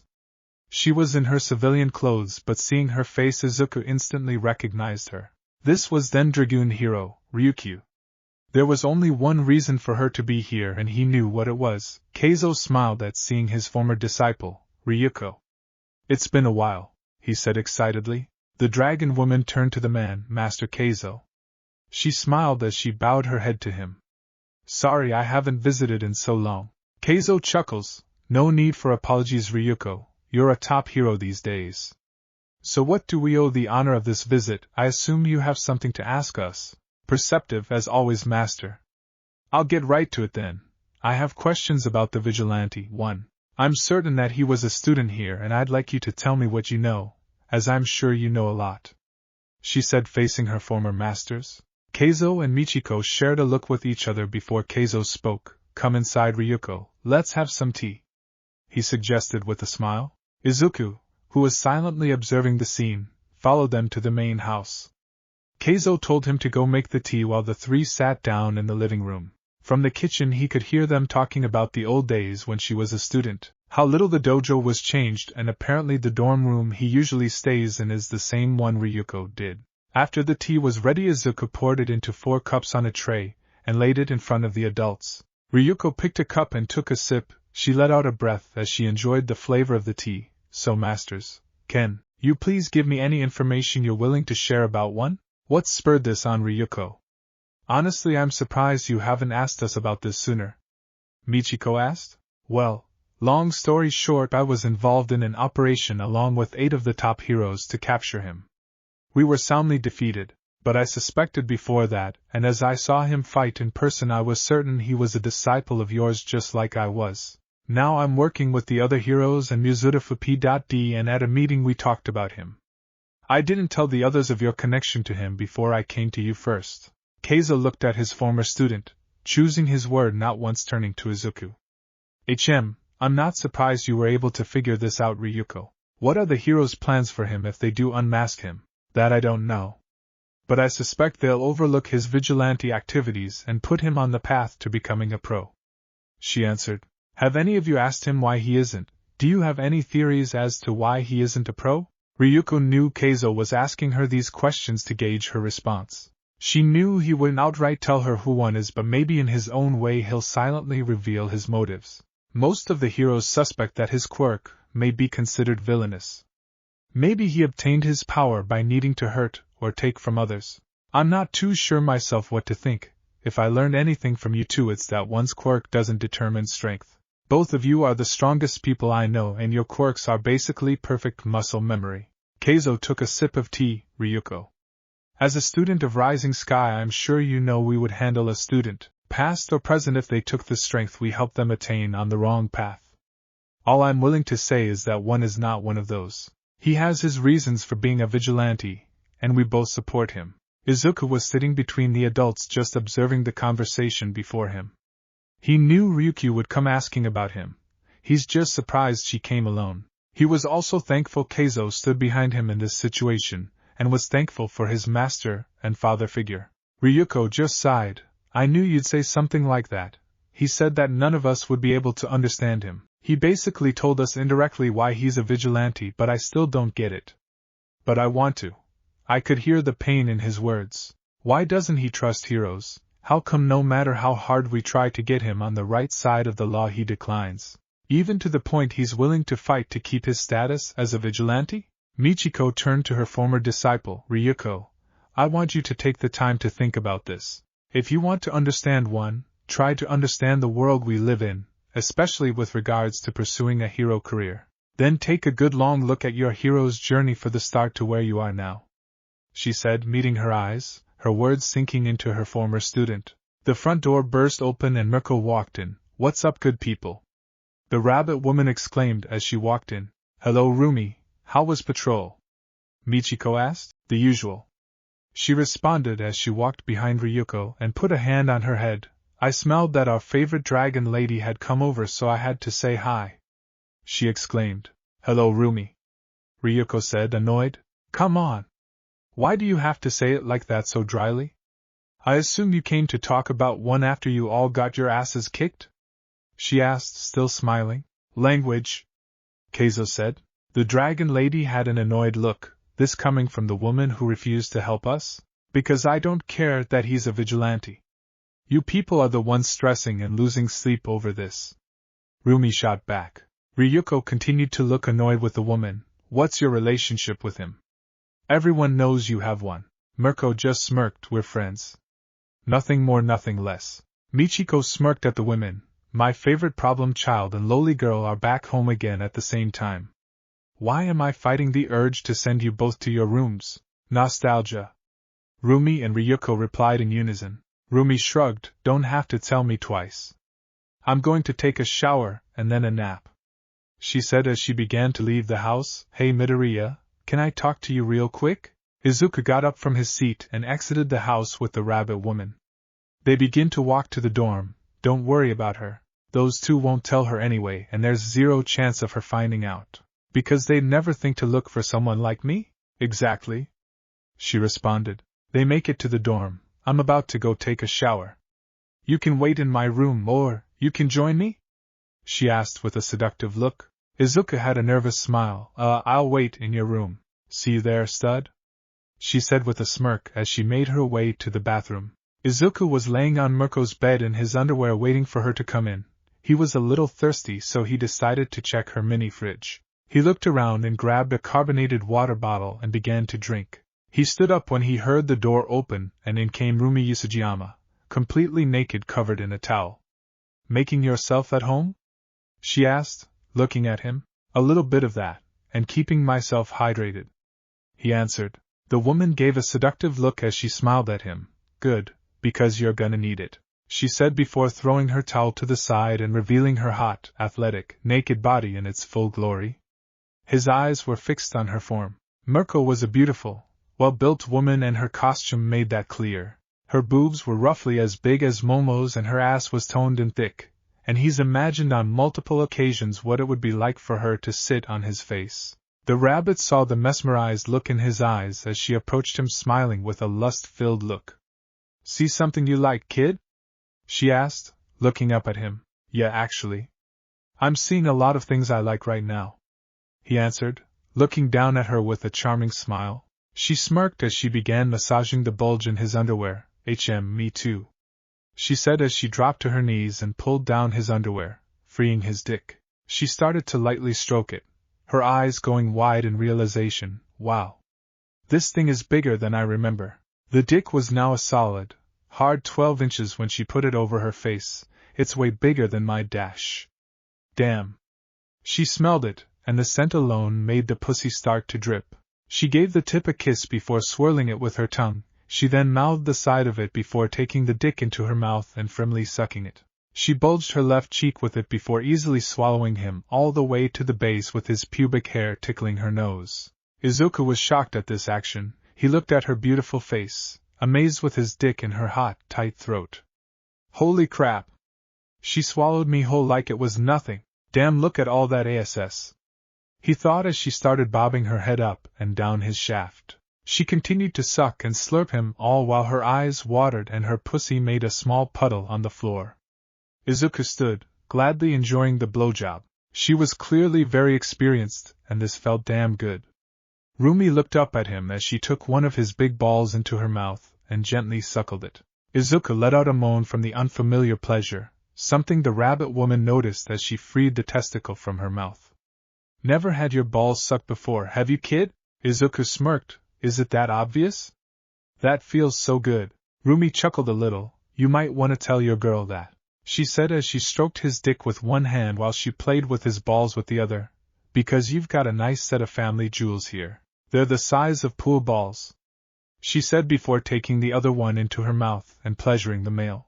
The sounds of sucking, humming and Izuku's moans filled the room as the rabbit woman worked the teen. His balls were big and heavy in her mouth, and she was sure he had a lot of cum in them.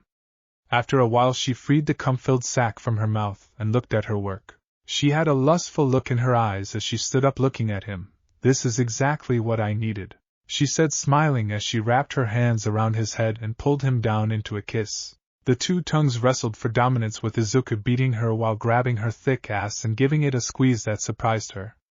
Mirko broke the kiss. You're bolder than I thought, she said sexily.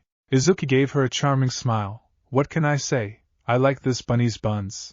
Really, she said before taking him and pushing him onto the bed. Izuku slid back, laying his head on the pillow at the front as Rumi crawled onto the bed with the sexy look of a predator who's cornered her prey. The two kept eye contact until Rumi placed her ass over his face. If you like my buns so much you better show me. Izuku had a huge smile as his fantasy became reality when she sat on his face. He grabbed her ass as his tongue tasted her womanhood. A wave of pleasure shot through Rumi as she felt the effects of his skillful tongue lashing her pussy. She's been eaten out before. Izuku isn't the first lucky bastard she's sat on, but he is the first to lick and pleasure her in a way she has truly never known. Ah, I'm about to dash. She never finished as girl cum erupted from her and her body flexed with pleasure. This was by far the strongest orgasm in a while. She hasn't felt like this in a long time, not even when she did it herself. No man has ever got her off like this, and he made it look so easy. She fell forward as her body was racked with orgasm, but to her surprise the teenage boy let her go just to spread her legs and continue to lick her. Fuck. She let out a couple of deep breaths. You really know how to use that tongue, don't you? She exclaimed, still high on orgasm. He stopped licking her to answer. I like to think of it as part of my charm, he answered before he got back to pussy eating. Rumi threw her head back and gripped the sheets as she felt another orgasm quickly building up. She looked down at the boy lapping her pussy like a hungry cat. You know, a lot of guys hesitate to go down on me. These thighs could crush your head, you know, she said with a smirk. Izuku circled her clit before answering. Oh, I'm well aware of the danger of this particular spot, and I think it's hot. I'm also not a normal man, so give it your best shot, starting right now, he said as he went back to work. Rumi's eyes went wide. Oh fuck. Aya! She yelled out as her back arched, and she tried in vain to close her legs as Izuku's brute strength held them apart as she felt orgasm after orgasm. His tongue became a blur as it hit her clit dozens of times, setting off multiple orgasms that tear through her body. Izuku let go of her thighs and saw her spread out on the bed with her face telling him everything he needed to know, and that was that she was very satisfied. He climbed on top of her and gave her a charming smile. So this is your face, Harumi? It's way cuter than I thought it would be. Still high on orgasm, she managed to speak. She put a hand on his cheek. Keep giving me what I want, and you'll get to see more of it. Remember, you said you could make me come with one thrust, so let's see it one. Ask and you shall receive, Izuku said as he took her right boob into his mouth and stroked her pussy with his right hand, the sensitivity causing her to instantly close her legs. Rumi threw her head back as her moans of pleasure filled the room. Izuku grabbed his hard dick and spanked her pussy. She flexed as her sensitivity was too strong. Izuku put it inside her, and the woman's eyes went wide as her face became one of pure lust as the dick filled her up perfectly. She could feel him in her womb. Izuku held her thighs and gave her a powerful thrust, causing her to instantly squirt. Rumi yelled out in pleasure as her fluids escaped her. Izuku gave another thrust, and then another, and each time he did he rocked the rabbit woman's body with orgasm. Rumi was drowning in a sea of orgasmic bliss as he lost all concept of time, and all that mattered was her, and the teenage boy. Rumi pulled him into a kiss as another powerful orgasm tore through her. After breaking apart, he gave a look that meant one thing: they're about to fuck like rabbits. They switched positions with Rumi stretched across the bed while Izuku was on the side fucking her from behind. He perfectly pleasured her as he spanked her right ass cheek and pulled her hair. Her mind was blown by how good the sex was. 20 minutes later, Rumi was riding Izuku reverse cowgirl. Her lust-filled smile shone as she looked back at the male. You like that, stud, my sweet ass twerking on your thick, long cock? She asked as she squeezed tighter on him and happily bounced her ass on his pelvis. Izuku smirked as he laid back. Of course, he answered as he lightly spanked her left ass cheek as she rode him. You know, I'm getting a few ideas seeing this little asshole winking at me like this. Ha ha ha. Next time, baby, she exclaimed him as he felt her come again. 30 minutes later, Izuku was holding Rumi up with her back against the wall, and her legs locked behind him as he pistoned into her. She bit into his left shoulder, as he made her come over and over again. 40 minutes later, girl cum trickled down Rumi's thigh as Izuku mounted and fucked her. He was gripping her boobs and paying with her nipples as he continued to make her come. Her high sex drive, courtesy of her quirk, was working against her. On one hand, the constant pleasure was driving her crazy and she begged for more. On the other hand, it was too much, and it was getting hard to take. She's never had sex like this in her life. When she first saw him in the bathroom that day, she knew it would be good. But what they've done today goes beyond anything she's ever imagined. She was certain he's ruined her for other men, and she was more than comfortable with that, because he was starting to believe that this boy was a literal sex god. 20 minutes later, Izuku laid back with his arms behind his head as Rumi rode him. She bounced her ass on his dick and was having the time of her life. She's long since lost count of how many times she came, but she is putting all the energy she can muster to get another one. Your sex is so good. I didn't know it could be like this, she exclaimed as she grinded on him. Yeah, Rumi, ride it, baby, he said, enjoying himself. Rumi put her hands on his abdomen as she rode him, and from the beginning she was more than turned on by his godly physique. But right now, after drowning in orgasmic bliss, she wanted to get him to come. She rode him even harder, her thick ass bouncing up and down as sex sounds filled the air. She suddenly felt his dick and balls clench. You're about to come, aren't you?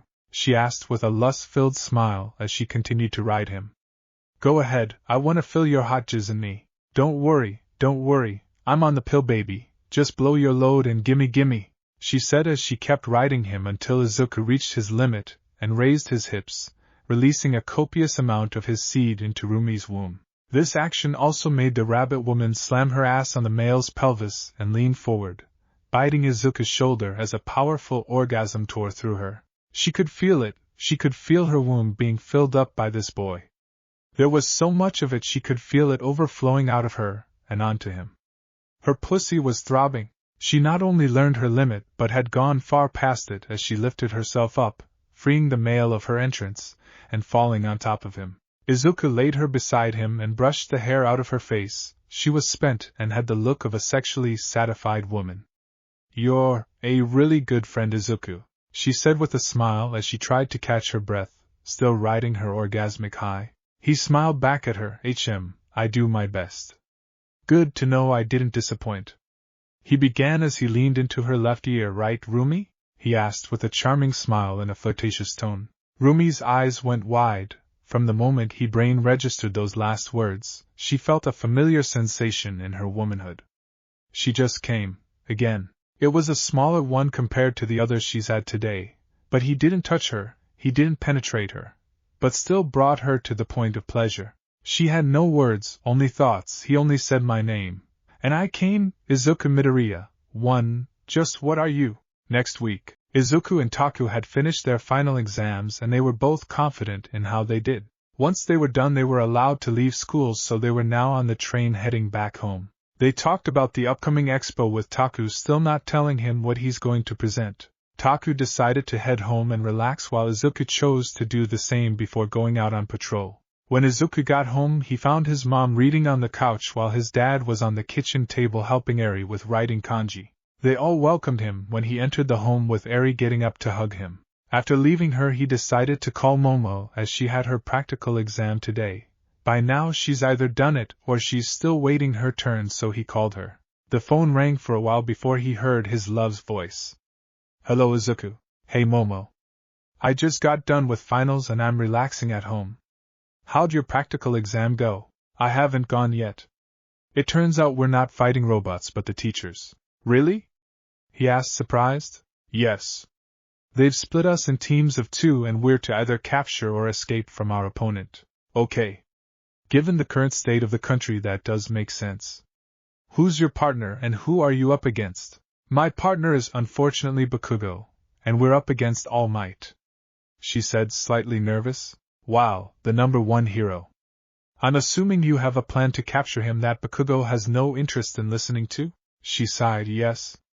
That is exactly what's going on. We're actually up next. She said, annoyed with the situation. Well, good luck, love. Since you're up against All Might, here's a little advice. Use your speed, he said encouragingly. Momo hung up, and seeing it was her time to go she made her way towards ground beta. She ran into Bakugo on the way and the two stayed in silence as they made their way through the gate and entered the training ground. Momo once again tried to plan with him. Bakugo, I really feel that we should dash. Shut it, Ponytail. I don't need your help, he exclaimed as he kept on moving. Don't be foolish. If we want to defeat All Might we have to strategize and work together. I said I don't need you to pass, he yelled, shocking Momo for a moment. Just stay out of my way, Ponytail bitch. Momo stopped and took a breath before glaring at the explosive teen. Bakugo, call me out of my name one more time, and see what happens, she said threateningly. He turned around and glared at her without saying a word. In that moment Momo felt a rumble and dipped into an alley just as a powerful gust of wind tore through the city, destroying buildings and sending Bakugo flying. He flips and bounces off the ground a few times before stopping himself, and the wind starts to die down. Momo leaves from the alley only to face a cloud of dust. Who cares if I destroy this city? The booming voice of All Might called out. Can you stop me, heroes? The symbol of peace asked in a voice that was far from his usual heroic tone. His voice was reminiscent of a villain. Momo got in her stance as she prepared to face the pro. You're really getting into character, All Might. Ha! But of course, he said, smiling at her. They both heard an explosion and Bakugo suddenly blasted past Momo right at All Might. Let's go, All Might! He roared as he threw a right hook that was easily swatted before All Might brought his fist down on him and slammed him to the ground, cracking it and making him bounce, then grabbing his face. Bakugo looks at the top hero in pain and anger. Predictable. You should work on breaking your habits, hero, All Might yelled as he tossed him away. He then speed blitzed behind Momo. Feeling left out, Yaoyorozu? Momo turned her head. Not at all. If that was your top speed, then I suggest you take those weights off. Otherwise this exam will be too easy and devoid of any meaning, she said calmly. All Might was shocked by her words, but he retained his smile. Oh really? He said as he threw a punch that phased through the girl. He then felt pain as the girl landed a side kick to his right side, making him fly through several walls of a building he just destroyed. Momo looked in the direction of the pro hidden by a cloud of dust. I can't match All Might's power or even his durability, but my speed seems to be greater. I could outpace him and cuff him, but this is a good testing ground for the technique Izuku taught me, she thought to herself. In a flash of speed, All Might was in front of her in mid-swing. Everything moved in slow motion as she dodged his punch, and then another, and another. Momo skillfully dodged all of All Might's attacks with minimal effort or movement. Wow! Maybe I should take these weights off, he thought as another punch missed. Bakugo had gotten back up and both his gauntlets were fully loaded. He looked to see spiky ponytail making All Might look slow. Veins were starting to bulge on his head as he got angry. She had beat him at the sports festival. No way she was that much stronger than him? He still remembered when she brought Deku here and claimed he was stronger than her, someone he couldn't beat. No way in hell both of them were that much stronger than him. He was going to beat All Might right here and now. Momo deflected 2 punches, creating an opening allowing her to pummel the symbol of peace with a dozen powerful, blurring punches before leaping at him and backflipping off his chest. All Might skids back as Momo creates 4 exploding shuriken, tossing them at him, and then exploding off his chest, shoulder and stomach. She uses the smoke to rush him. She jumps and throws a spin kick on his left side. To her surprise, the blonde brings up his left arm to block with her kick, cracking one of the weights on his arm. Nice move, hero. But you'll need to do B. Don't ignore me, you fuckers. The two turned to Bakugo just as he pulled the pin on his right gauntlet, firing a massive explosion at both of them. The blast kicks up a bunch of dust with Bakugo looking into the clouds, still ready to fight. What is the matter with you? Momo yelled as she suddenly appeared beside. You could have hit me with that attack, she exclaimed. TCH. You're fine because you dodged it. I told you to stay out of my way, didn't I? He said, completely indifferent. Momo was about to give a retort when she saw All Might blitzing towards Bakugo completely unscathed. She isn't the only one, he said from his left side, completely surprising him. Before he could react, All Might decked his left gauntlet, destroying it, and was about to hit him again when Momo pushed him out of the way. She placed her left hand behind her right and absorbed the punch, but the force still sent her back some distance. Bakugo threw several explosions at All Might only for him to tank them before he hit him with a punch to the gut, making him spit up. He goes flying back. His body pulsates with pain as he tries to stand back up. All Might walks up to his injured student. I'm disappointed in you, young Bakugo. Not only are you adamantly refusing to work with your partner, but to completely disregard her while attacking me is as unheroic as it gets. You say you want to be the #1 hero, but you're becoming the furthest thing from. Bakugo looked at him with anger as he was finally able to stand up. You have so much potential, you have so much room to grow stronger, boy, and I'm not just talking about your quirk. Bakugo weakly stood in defiance of everything he just said. Hear me, All Might. If I'm so weak I have to rely on extras like her, then I'd rather lose this, he said through rough breaths. All Might raised a fist to punch him. If that's how you want it, hero, he said as he threw a punch that missed the boy, who suddenly disappeared. Momo had snatched Bakugo away before he could be nailed by All Might. She dipped into an alley and laid him down. He looked up at the girl, clearly frustrated. What did I say, ponytail? He said weakly. Momo turned from him to face the top hero. You're terrible, and you should be grateful that I learned so much from MY hero, she said before leaving to fight. In a flash the creation girl was in front of All Might. The symbol of peace looked at him slightly confused. So you came back, Yaoyorozu. I must admit I'm surprised. You've proven your speed. You could clearly make it to the gate and pass the exam for both of you. However, you've chosen to fight. Why is that? It isn't too difficult to understand, All Might. My speed is the only advantage I have over you, and I could run away. However, in this test we're meant to see you as villains, therefore I can't afford to run from a villain like you even if this is training. And since my partner refuses to help me, I'll either defeat or capture you before the time runs out, she said with conviction. The hero's smile widened at her words before readying for battle. Then come, Yaoyorozu, he exclaimed. Momo closed her eyes as she thought back to a training session she had with Izuku before school started. They were in the garden at her house where she normally trained with Michiko. Hey Momo, I want to teach you one of my techniques. Mind you, it's not an attack, but it's perfect for battle, and it allows you to use the absolute best of your abilities while also conserving energy. What sort of technique is this? I'm having a hard time picturing it. I'll show you, Izuku said before closing his eyes and taking a deep breath. He then got into his stance and opened his eyes. Come at me with all you've got? After 30 minutes of attacking Izuku at full strength, Momo was getting exhausted. Not a single one of her attacks got through. Izuku seemed to dodge them at the last possible second, and he could quickly counter her and keep her at bay, all with minimal movement. While no matter how fast she moved or hard she hit, the result was always the same. Izuku sat down with her as she lifted herself up. I take it that's the technique you mentioned. He smiled back at her. That's right. It's a technique that even Michiko and Keizo don't know, because I made it up myself.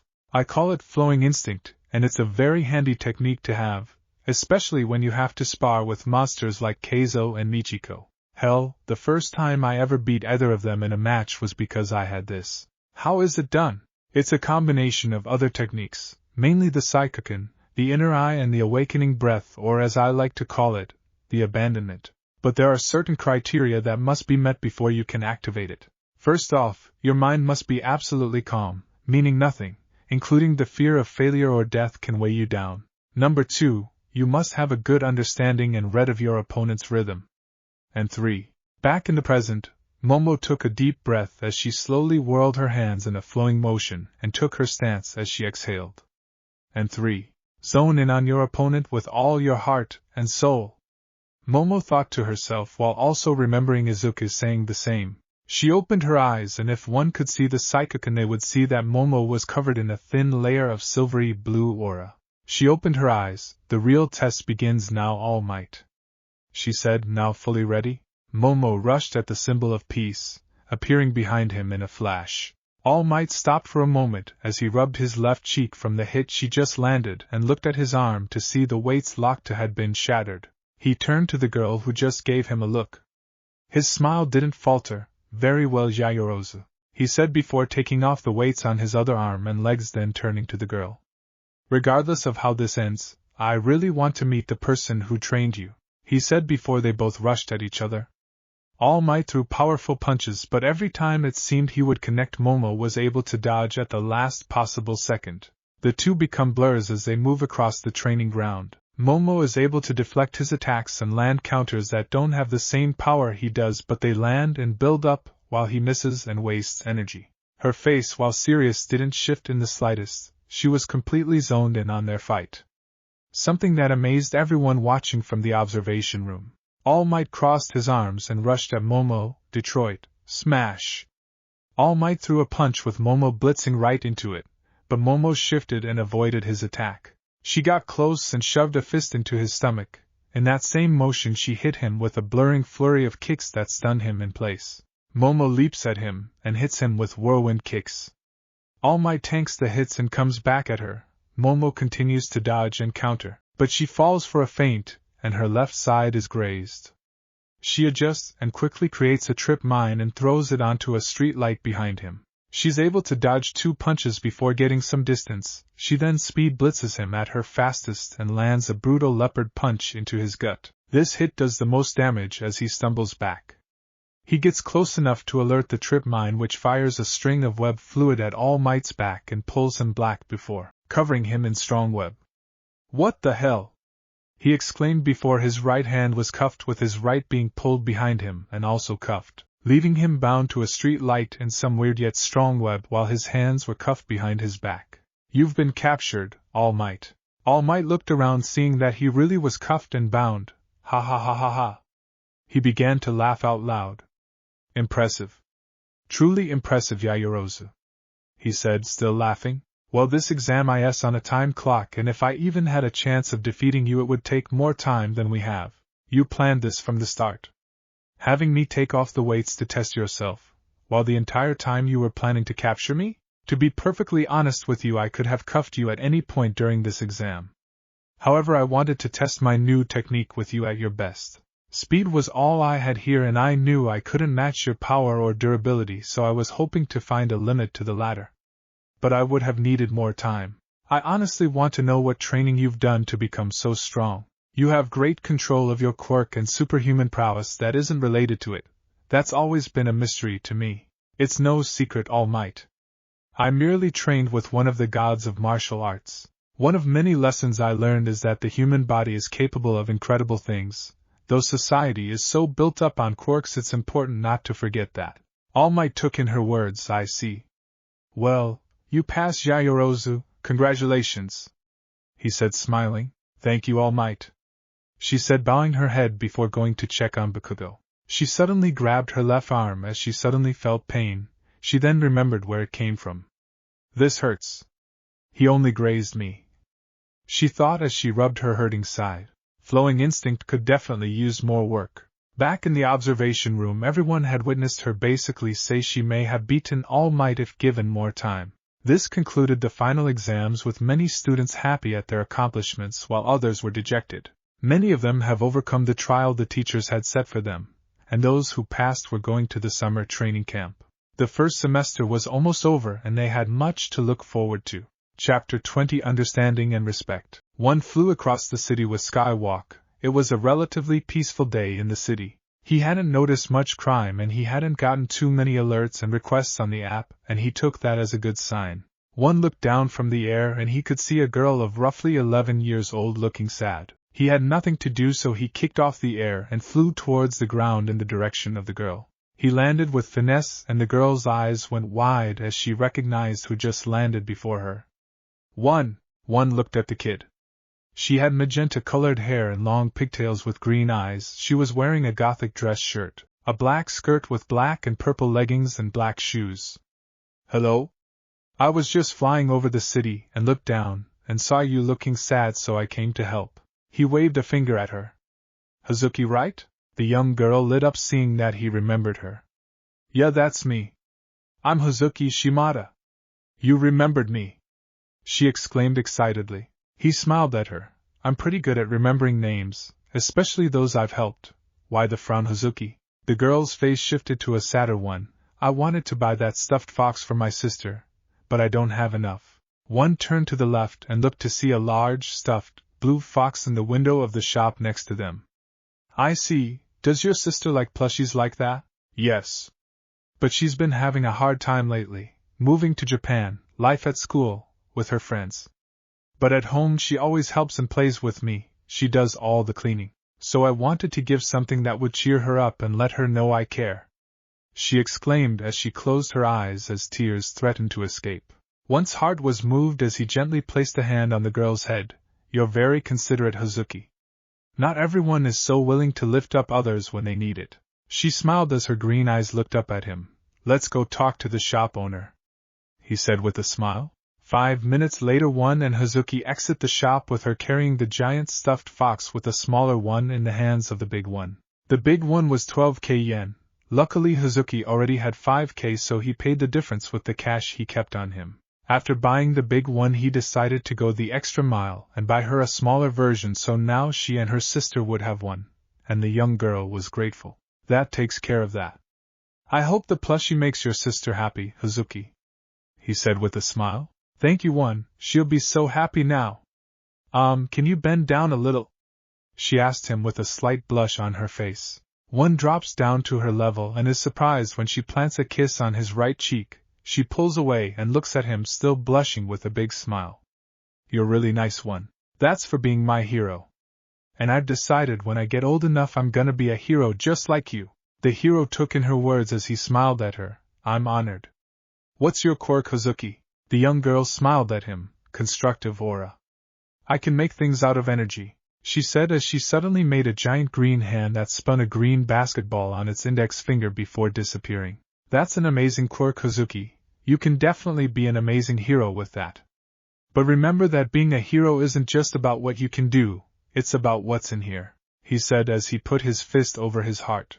Hazuki's face lit up as she seemed to understand. I gotcha. One smiled at her. Good, you get home safe. Bye, One, she said before picking up the plushies and walking away. While normally he would fly away, he decided to walk the streets. Several people approached him as he went. He took pictures with some of them and had good talks with others, even gave a few autographs. He entered an area he hadn't been in years. It was the park that was down the street from his old elementary school. He was close to the park he used to play in after school when he heard voices. "You're so stupid, Koga, there's no way someone without a quirk could ever be a hero," he heard a child's voice say. "Can too." Another kid's voice shot back. "Dummy! Why bother, you're quirkless, you'll never be a hero." Another kid said. "Yes, I will." The same kid shot back again. One looked into the park to see 4 kids with one staring down 3 others. They all looked around 8 or 9. The kid by himself was shorter than the others with spiky black hair and a small ponytail and red eyes. The other 3 were clearly ganging up on him, and given what he's heard so far made the scene look all too familiar. "You talk about heroes even though you could never be one. You know what everyone in class is calling you, right?" One of them said before they all chanted in unison surrounding the kid, "Koga the Dorka. Koga the Dorka." The boy named Koga closed his eyes and covered his ears to try and tune them out, but it was clear their chant was getting to him. One had seen enough as in a flash he appeared behind the boys. The bullies were too engrossed in their chanting to notice. "The last time I checked, bullying was extremely uncool," he said in a stern voice. The sound of a mature voice made the 3 stop and look to see one. All 4 boys went wide-eyed at seeing the city's infamous vigilante. One crossed his arms as he faced the 3 bullies. "I've heard everything you 3 have said. Do you have anything to say for yourselves?" Well, he was the one saying dumb stuff," one of them said, trying victim blaming. "That's no excuse to gang up on someone and bully them for nothing," he responded before looking at the boy in the center. "Koga," he said, gesturing to the young boy to come closer. He inched past the bullies and faced the hero. He was slightly nervous, both because of the situation but because he really licked one, even though he wasn't a pro. He was his favorite hero. "MHA. The kid stuttered nervously. He smiled at the boy, hoping to ease his nerves. Seeing him up front, he could see he was wearing one of his shirts. "No need to be nervous. I just wanted to talk. I heard what you said when these 3 mocked you for being quirkless. Do you really want to be a hero?" The boy's face lit up from this question. "Yeah, I do. You're actually my favorite hero. I want to be one just like you," he exclaimed. One smiled. "Well, I'm honored. I wanted to tell you that you can be a hero. What you said when these 3 tried to tell you you can't, that tells me you haven't given up on your dreams or yourself, and that's a very important thing." The young boy felt a wave of emotion at hearing his hero acknowledge his dream. "Thanks, one. You really think I can do it?" His smile didn't falter, of course. One of the boys spoke up. "You're lying, one. You can't be a hero without a quirk. Everyone knows that." One looked at the child who spoke up. "Really? And who decided that?" His question seemed to shock all 3 bullies. He turned back to Koga. "Remember these words. There's power you're born with and there's power you earn. Training rather than overly relying on a quirk is the key to being strong. Just because others say something is impossible doesn't mean you have to believe it is. Keep that in mind and I promise you'll be a fearless hero one day," he said with a smile. Koga smiled up at him. "You really think so?" he asked hopefully. "I don't think so, I know so. Come on, let me show you what a little training can do for you," he said, gesturing to the boy to follow him as he turned to walk away. Koga followed the hero, leaving the 3 bullies behind with looks of jealousy. One of them snapped out of their shock. "One. Can I come too?" The hero raised a hand to wave back at them, and turned his head without actually looking at them. "Sorry, but I don't like bullies," he answered as he kept moving, leaving them shocked and frustrated. "Wah!" Koga screamed with excitement as they ran along the side of a building before jumping to the other side. One had put Koga on his back and went into a light sprint around the city. They were outrunning cars, flipping through the air and just having fun. One had told the boy you can actually outrun a car if your legs are strong and can move fast enough. Koga asked him about his quirk, but one had said it wasn't as important as physical training. Over the next hour he showed the young boy feats of strength and speed all obtained from just training. His point seemed to get across to the kid. The 2 sat on a bench just relaxing. "So Koga, tell me, why do you want to be a hero?" The boy looked ahead, seeing cars and people pass them by as he thought before answering. "It's everything to me. I want to prove that even if I'm not like everyone else I can still be what I've always wanted to be, a hero who saves people," he answered genuinely. One smiled as he acknowledged his answer. I see. And what do you parents think about this? They support you, don't they? The look on his face shifted to one of sadness. My parents died 2 years ago in a villain attack. One's face also became sad. I'm sorry to hear that, he said in an empathetic tone. Koga shook his head and smiled. It's okay. They believed I could be a hero. My mom used to call me one all the time. That day a woman who was passing by saved me. I was in really bad shape and was close to dying. She used her quirk to save me, and after all that she adopted me and she supports my dream. I'm lucky to have her, he said with sincerity. One smiled at him. Love like that's lost never truly leaves. It's still inside your heart, and it's reborn into new love. Koga took in his words, as strange as they sounded. Yeah? He said in a low voice, smiling in understanding. Koga? They both heard a feminine voice call out. Looking to the left, they both could see a tall, beautiful, well-endowed woman with blue eyes and long blonde hair. She was wearing a black blouse under a white dress shirt and black skirt with black heels. She looked at them both slightly confused. Oh, Yukio. Speak of the devil, we were just talking about you. The woman raised an eyebrow. Oh, really? She said, turning to one as the both got off the bench. And what were you two talking about? One stepped forward. Koga was just telling me about his heroic ambitions, and with his shortcomings. I believe it's a fine goal, one that's very much feasible and one worth reaching. I'm one and you are, ma'am? He asked, extending a hand. The woman kept a neutral expression as she took his hand. Yukio Kaijo, and I know who you are. One, this kid never shuts up about you. Every time a new story comes out about you, it's one saved someone from this or one stopped villains from doing that, she said dramatically as Koga began to jump and protest her claim. One chuckled lightly. Well, I do my best to help however I can. I was just telling Koga of the perfect place that can help him achieve his dream. Her blue eyes looked directly into his cowl with a raised eyebrow. And what place would that be? 20 minutes later, the three of them were standing outside the front of Rising Sky. Koga looked at the sign above the giant door, Rising Sky Dojo. One turned to the boy and smiled. That's right. You can learn martial arts here starting tomorrow if you join today. Remember what I told you about training, Koga? Well, right here is where it all began for me. The masters here are basically gods of the martial arts. Before you step in here, I'm warning you that this is a tough place. To be what you want to be, you're gonna have to embrace a level of training and dedication that only a select few have. You can be a hero, but, to accomplish that, you'll have to work for it, harder than anyone else. He put a hand on the young boy's head. I believe in you. Don't let anything steer you off the path you've drawn for yourself. Forge ahead and be all you can be. Will you do that for me, Koga? He asked with a smile. The kid tried his best to fight back tears. Yes, sir. He exclaimed. Yukio watched the scene with joy. Her adopted son was acknowledged by his hero, who also went out of his way to prove he could be strong enough to be a hero if he just worked hard enough. He walked away from Koga and smiled at Yukio. When you talk to the masters, let Koga tell them why he wants training. And tell them one sent you, they'll know, he said before walking past her and leaping away.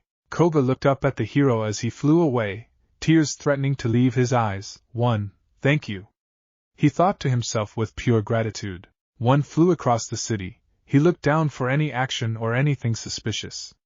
He had no requests or alerts on the app, and so far the day has been peaceful. He landed on a rooftop and observed the city. His phone began to vibrate. He answered it to see that it was Momo. Hello, beautiful, he said, answering the phone with a smile. Momo smiled on her end. Hello, my love. I was just calling to ask if I could come over and hang out with you today. I want to show you something also. I actually called your cell phone, but seeing as how you didn't answer, I figured you were on patrol. I'd actually like you to come over. Today is pretty quiet, so I'm gonna call it a day early. We'll play games, eat some food, and relax. Heck, I'll even watch that rom-com you've been talking about. A pair of young women who were walking past happened to look up and see one on the phone, both becoming excited at seeing the vigilante. Look, it's one. Who do you think he's talking to?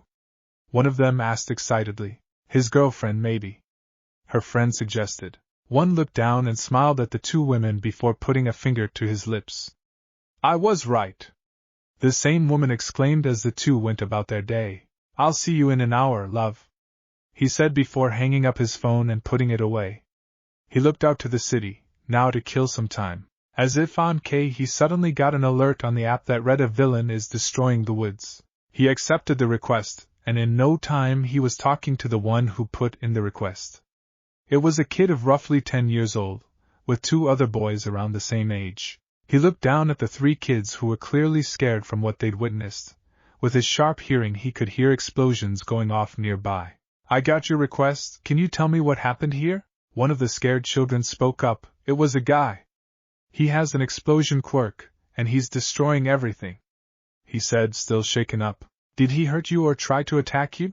Another kid shook his head as spoke up. "No. But he looked at us like he was gonna kill us, so we ran for it."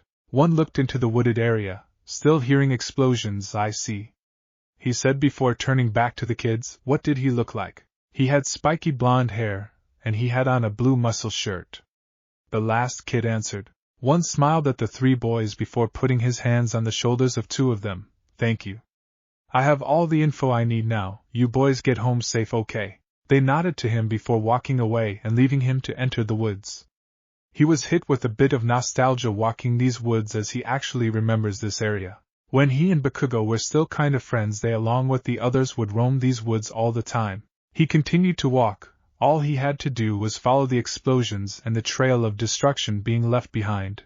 Trees were burnt, snapped in 2, and the ground was cracked. Once he was deep enough inside, he could hear the animalistic screams and cries of die as he got closer to the source of the explosions.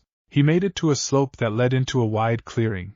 Looking down he could see Katsuki Bakugo in a navy blue tank top, gray sweatpants and hiking boots destroying everything in sight with his explosions. When he put together that Bakugo was the cause of all this, he already knew what it was about. He's letting out his frustration from the fact he failed the final exam.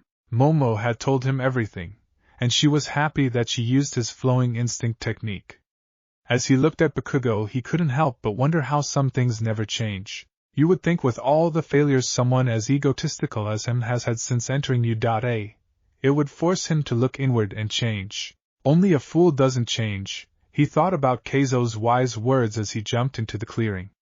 Bakugo was so engrossed in what he was doing he didn't notice him. With his mastery of silent movement he was able to approach the blonde from behind without making a sound.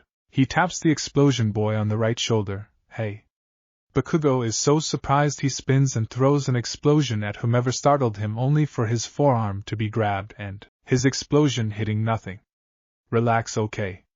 One said calmly as he looked into the eyes of the now very surprised Bakugo. Bakugo was very surprised to see one standing behind him. He was pissed at having failed the final exams, and he needed to blow off some steam. Still, when he came out here to get some peace, the last thing he was expecting was to see the city's infamous vigilante. He had more than heard of one. There wasn't a person in Yuzurifu who didn't know him. The events of the past few weeks made him more curious about him than he ever was. He heard the rumors that he was stronger than All Might but never entertained them. But after hearing what he did at the USJ, seeing the full video of the fight with the blue villain, the hijacking, the hero killer, and the meteor, he doesn't know what to think about him. "What do you want?" he said in an angry tone, having regained his composure. One let go of him. "Well, I came here because I got an alert saying a villain was destroying the woods. The kids who called me said the villain had an explosion quirk and looked at them like he was going to kill them, so I decided to check it out," he said with his hero voice completely disguising his normal one. Bakugo kept his angry expression. "Well, you can tell that was all a bunch of crap. You can scram now." "I don't know about that." He gestured to the destroyed wilderness around them. "You mind telling me the reason for this environmental crime? You're an illegal hero. You don't get to talk to me about committing crimes," he said, annoyed. One smiled. "Fair enough. But if I were anyone affiliated with law enforcement, they would get on you for this. You seem angry. Wanna talk about it?" He raised a finger, as if thinking to himself. "Bakugo, right?" he said, flicking his finger. "Do we know each other? I saw you in the sports festival, but I'm also really good at remembering the names and faces of people I've helped." The blonde's eyes went white with a glare. "You didn't help me with that slime villain. I was about to blow his ass up when you got in my way," he yelled. One rolled his eyes behind his mask. "Sorry. I apologize for stealing your thunder." At that moment it looked to me you were about to suffocate, while using your quirk to make things worse rather than save yourself, so my instincts took over. His words slightly irked him. Like I said, I didn't need your help. Hey. Is it true you're stronger than All Might? And don't lie. I asked you a question first that you never answered. It's kinda rude to brush that off and ask me a question. I just needed to blow some stuff up. Happy now. Now answer my question, he exclaimed. I'm not against answering you, but the look in your eyes concerns me. Personally, it doesn't matter to me, but it seems to mean a lot to you. Why? Bakugo looked into his lenses. Because I'm going to be the one to surpass All Might and become the #1 hero, he said with conviction. How? I saw you chained up like a wild animal after you lost the sports festival. You have a strong, flashy quirk, yes. But it'll take more than that to surpass All Might, let alone call yourself a hero. Did I ask for a fucking lecture, or did I ask you, are you stronger than All Might? He asked, more angrily this time. Alright, easy. I was just curious. To answer your question, yes. I am stronger than All Might. We had it out a while back and I won. He answered honestly without a trace of bragging. Bakugo was shocked to hear his answer. His fight with All Might the other day had been an eye-opener for him. It showed him how much farther he had to go to surpass him. It also frustrated him. Ponytail was able to hold her own against him, and beat him in the exam. He was as pissed as he was curious. He was supposed to surpass All Might, but this guy who was barely bigger than him somehow managed to take him down. He came out of nowhere and started doing hero work better than actual pro heroes. Now he's even beat All Might. How? All Might wasn't supposed to lose. He wasn't a pro. Why would someone like this not be? He needed answers. I don't believe you, he answered with a glare. You're free to believe what you want. You weren't there, but we both know what happened. The ash blonde narrowed his eyes. Then prove it to me? Excuse me? One said, sounding shocked but not really. Bakugo looked him straight in the eyes. You heard me. I said prove it. Let's fight. I want to find out for myself if you could really beat All Might, he said while making small explosions in his hands. One raised a hand to defuse the situation. Wait, before this goes any further, you're implying that you can hold your own with All Might. You should know if we fight you could be seriously injured. Bakugo sneered with anger. You calling me a weakling? No. I'm saying if you're competent you should know the difference in our abilities before throwing a single attack. Bakugo grit his teeth. If you don't want me to blast you all the way to hell, punch back, he exclaimed as he blasted upward and then threw multiple explosions at one speed blitz, avoiding the blasts and getting behind Bakugo in midair, spinning and decking him with a triple kick that sent him flying. He bounces, flips and skids on the ground before coming to a halt 60 feet away, laid out face down. One lands and jogs over to the ash blonde who was trying to pick himself up off the ground. Taking a knee to support himself, his head was pounding, his vision was blurred, he felt dizzy, and his body ached. He could hear a voice getting close. It was faint at first, but turning to his left he could see one coming towards him, and calling his name. He was able to stand when the vigilante got close. Bakugo, are you alright? I'm sorry, that may have been a bit much. How many fingers am I holding up right now? He asked, lifting 2 fingers. Suddenly sensing malice, one jumped back as the blonde threw a powerful explosion at him. 2. He growled in a low, angry voice as he got back up. Having avoided the blast, one looked at the teen. Well, good to know you're okay. So did that tell you everything you needed to know? Small explosions emitted from his palms as he blasted forward. And oh, way in hell, he exclaimed. Bakugo blasted one from the front as a feint that he didn't fall for, then used several blasts to maneuver behind him. Without turning, one balanced himself on his left as he brought up his right legs to brutally kick him in the chest, sending him flying again.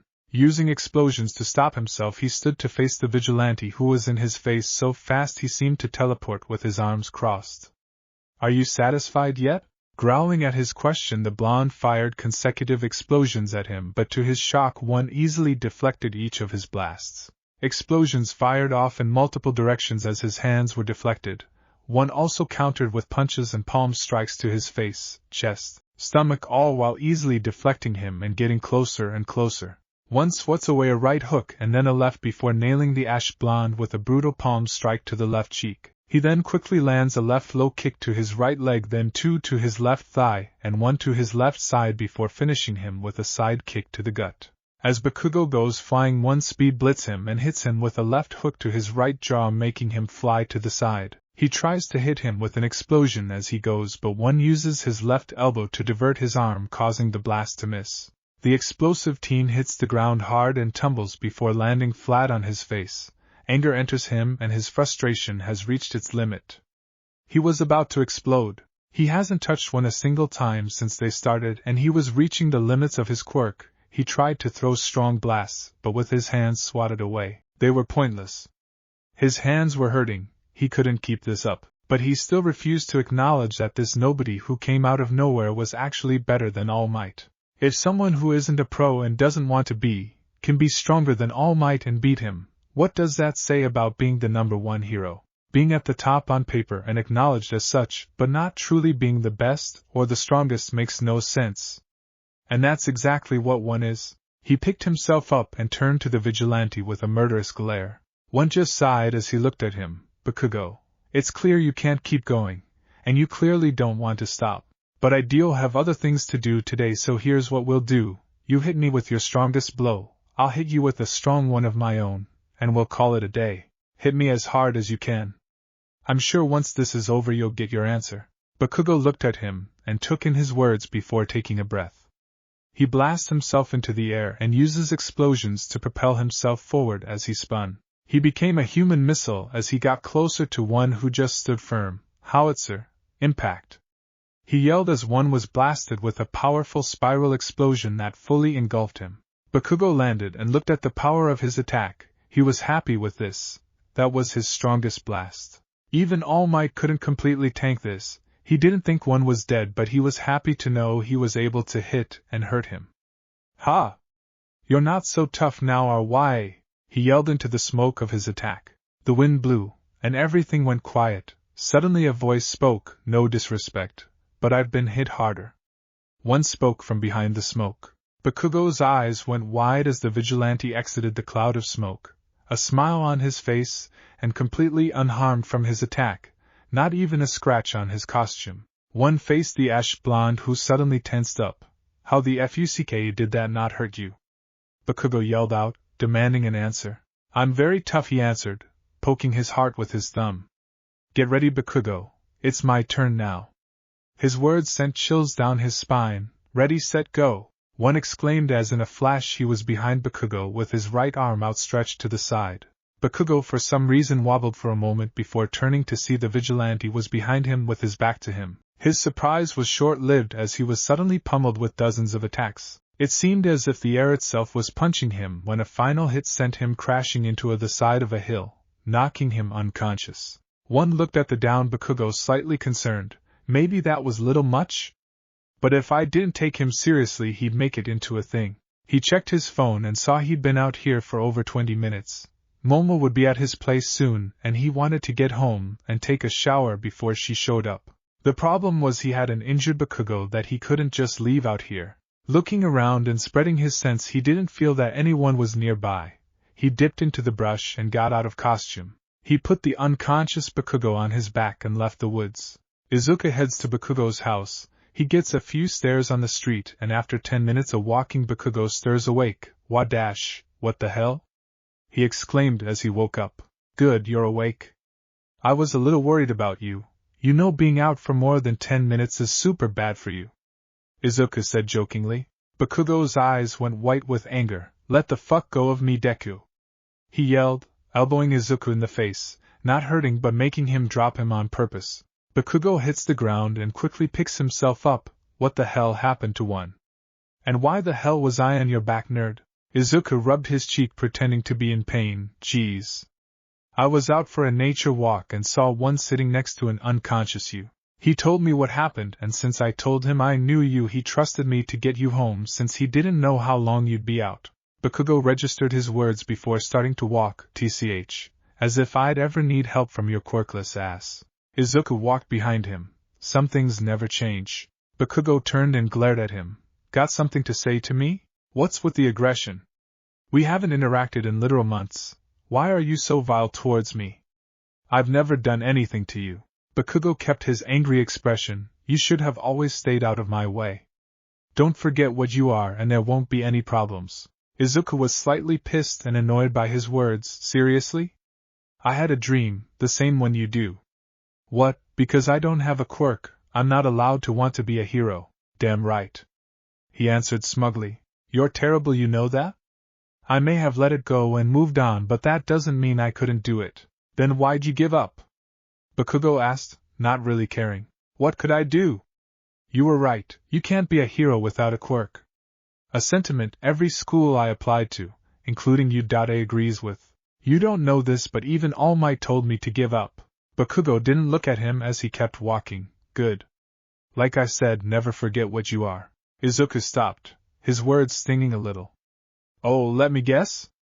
If the powerless Deku stays at the bottom, the core of your pitiful worldview stays intact, right? Bakugo turned to him with a glare. The hell you just say to me? He asked with a growl. Izuku met his gaze, unflinching. We're not friends. You've made that perfectly clear and I want nothing to do with you all the same. So stop expecting me to prop up your delusional B.S just to stroke your ego. What? Bakugo exclaimed. I wanted to be a hero. I still don't know what you are trying to be. Always angry, using hollow threats, arrogantly belittling any and everyone based on their quirk. Desperate for people to acknowledge you, to praise you, because you're special. Bakugo kept a neutral, angry expression before his lips formed into a grin. You jealous nerd? Ha! I always knew it! Don't be mad just because the truth hurts. The world already knows who's destined for greatness. It's decided the moment you're born. He said arrogantly. Izuku kept a neutral expression, his words not bothering him. Answer me this. How many expectations have you failed since enrolling at U.A? The blonde's arrogance quickly shifted to shock. That's what I thought. Momo told me how you failed your final exam largely because you refused to work with her. Sad really, the one who beat you in the sports festival really could have helped you out. You could have learned something and passed, but of course, you don't believe in help. How special do you still think you are? Small explosions appeared in his hands as a show of intimidation. I'd just about had it with your mouth, Deku. He said threateningly. Don't be mad just because the truth hurts. He smirked at throwing his words back at him. You don't want to be a hero. You're a petty, shallow egomaniac who got into U.A and is still there only because of your quirk and its potential. Never mind that vile personality of yours. You've only ever truly cared about showing others how much better you are than everyone else, a meaningless endeavor. It's one of very few things I hate. Because you are an asshole, for the ages. Yet time and time again, you get a pass, excuses are made for you, taking any chance to grow and be a better person completely off the table. Bakugo snapped and grabbed Izuku by the collar. Shut your mouth before I murder you. He growled. You've always boasted of how you'll surpass All Might and become the greatest hero, but what hero threatens to murder someone? What hero tells someone to kill themselves for not having a quirk, or the other deplorable things that come out of your mouth on a daily basis? All of it just to build yourself up and strengthen your cheap pride. Izuku finished as he swatted Bakugo's hand away as he was trying to burn his shirt. Bakugo ignored the pain in his arm and looked at the greenette with glare so strong veins were bulging on his head. He wanted to blast Deku straight to hell, but if he did, and it got back to U.A, Aizawa would probably expel him. He hated the nerd, truly hated him at this moment. Every word he said stung, it hurt like hell to hear. But Deku was just a quirkless loser, a reject U.A didn't even want.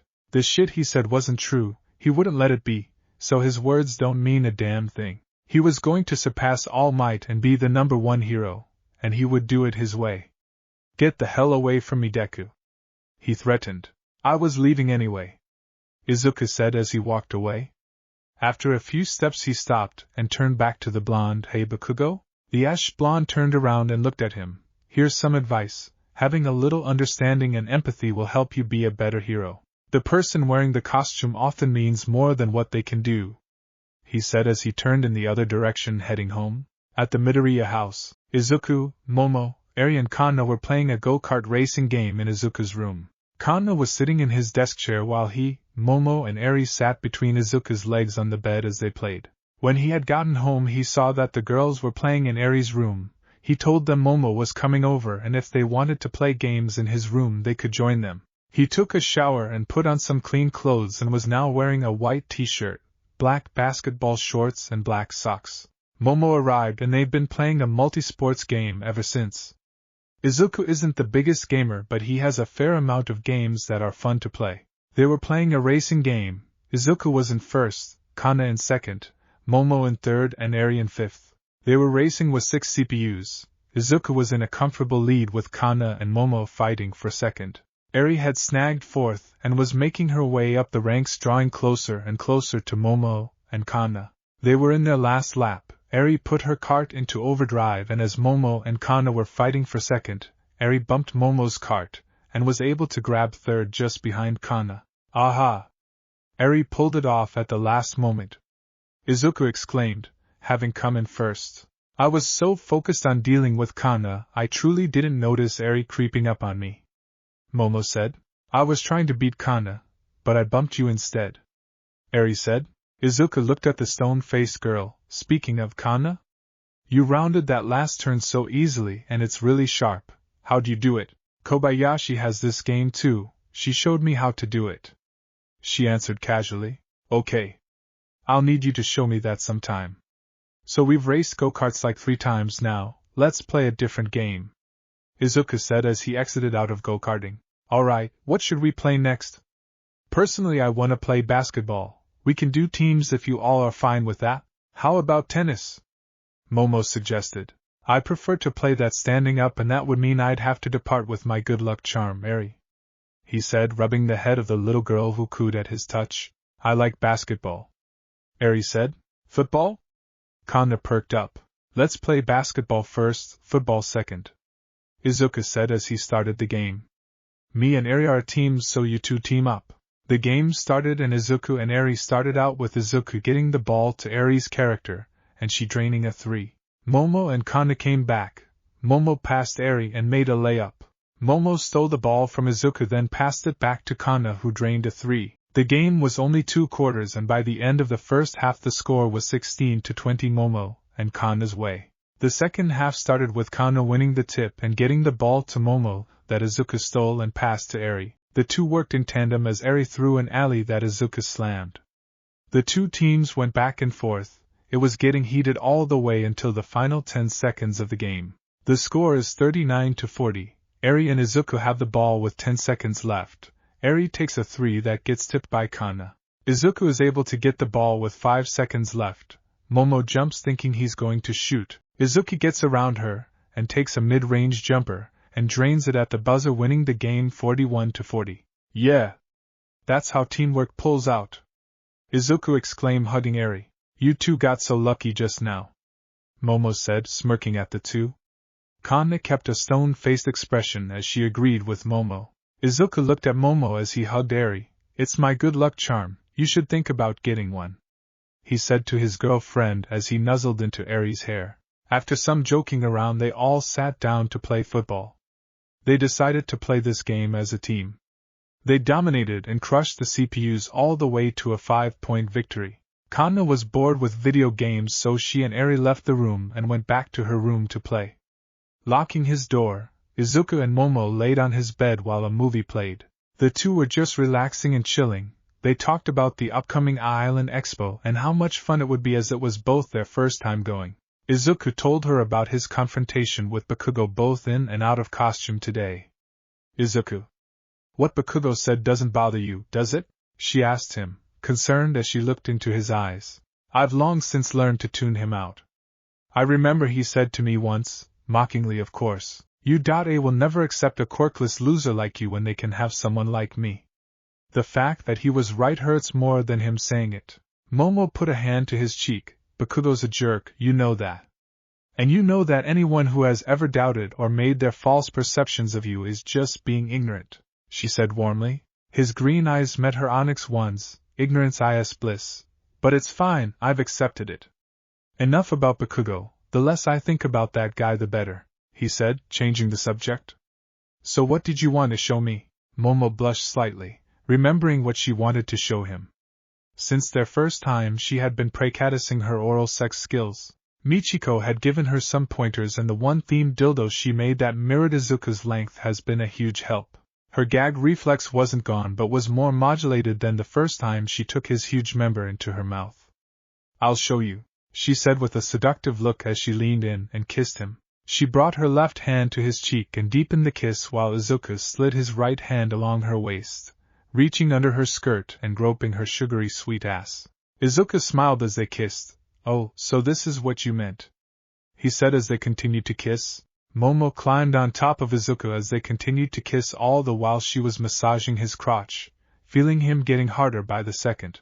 Izuku firmly squeezed her ass when Momo rose up sitting on his crotch. Momo untucked her shirt and started unbuttoning her blouse. She finished revealing her bodacious breast in a teal bra before tossing her shirt to the side. Momo slid off of him and he was about to take off both his pants and underwear when Momo stopped him. "Wait, Izuku," she suddenly called out. "What?" he asked, genuinely curious. "Stand up and lean against the bed," she said, giving him the same seductive look. Izuku got off the bed, took off his shirt and leaned against the bed.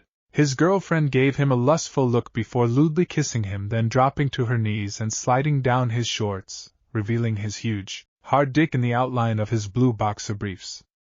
Izuku could see the look in his girlfriend's eyes. It was a look he'd seen several times since they first had sex, and the several times after. During his sex talk with his parents, his dad told him how powerful sex can be, especially when it's really good. Specifically for the girl, she may become clingy, lustful, and worst-case scenario possessive of a man that gives her amazing sex, almost as if she's hypnotized. Looking into Momo's eyes as she licked and mouthed the bulge in his underwear, he was certain that Momo was dignitized. His girl's improved teasing had his dick ready to tear through the fabric of his underwear. Izuku lightly chuckled. "Someone's been practicing," he said with a sly smile as Momo mouthed his bulge. "I'm glad you noticed." She smiled at him as she slowly pulled down his underwear, and his hard 12-inch dick flung up once freed. Momo grabbed it and held it at the base and put her face to it.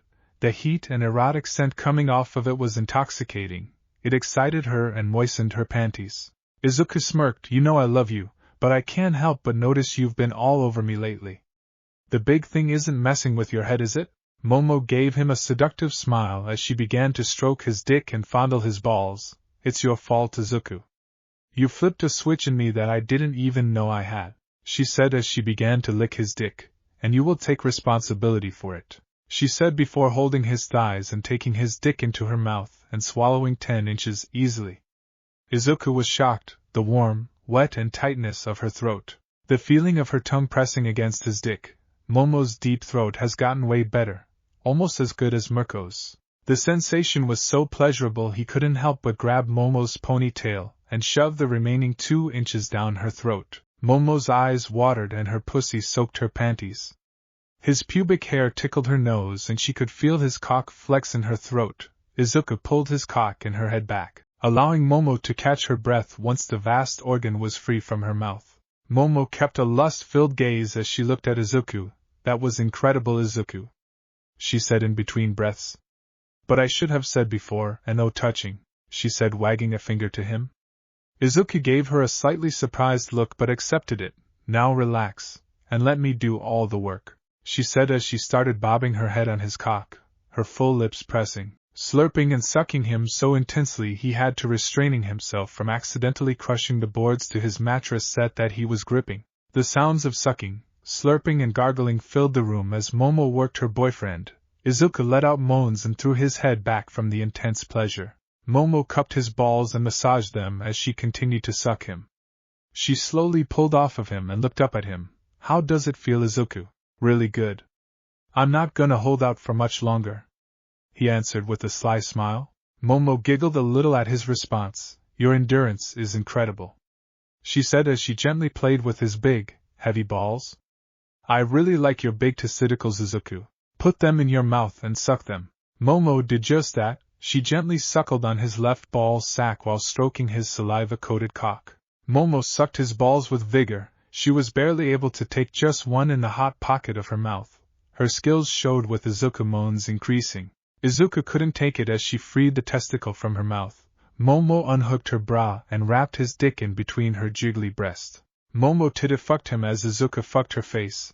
His dick between her tits was heavenly. She had been working him for almost an hour when she felt his dick twitch and his balls clench. His sweet pre-cum flowed down her throat like warm honey before she grabbed the back of his thighs and fully deep-throated him just as released several blasts of cum straight to her stomach.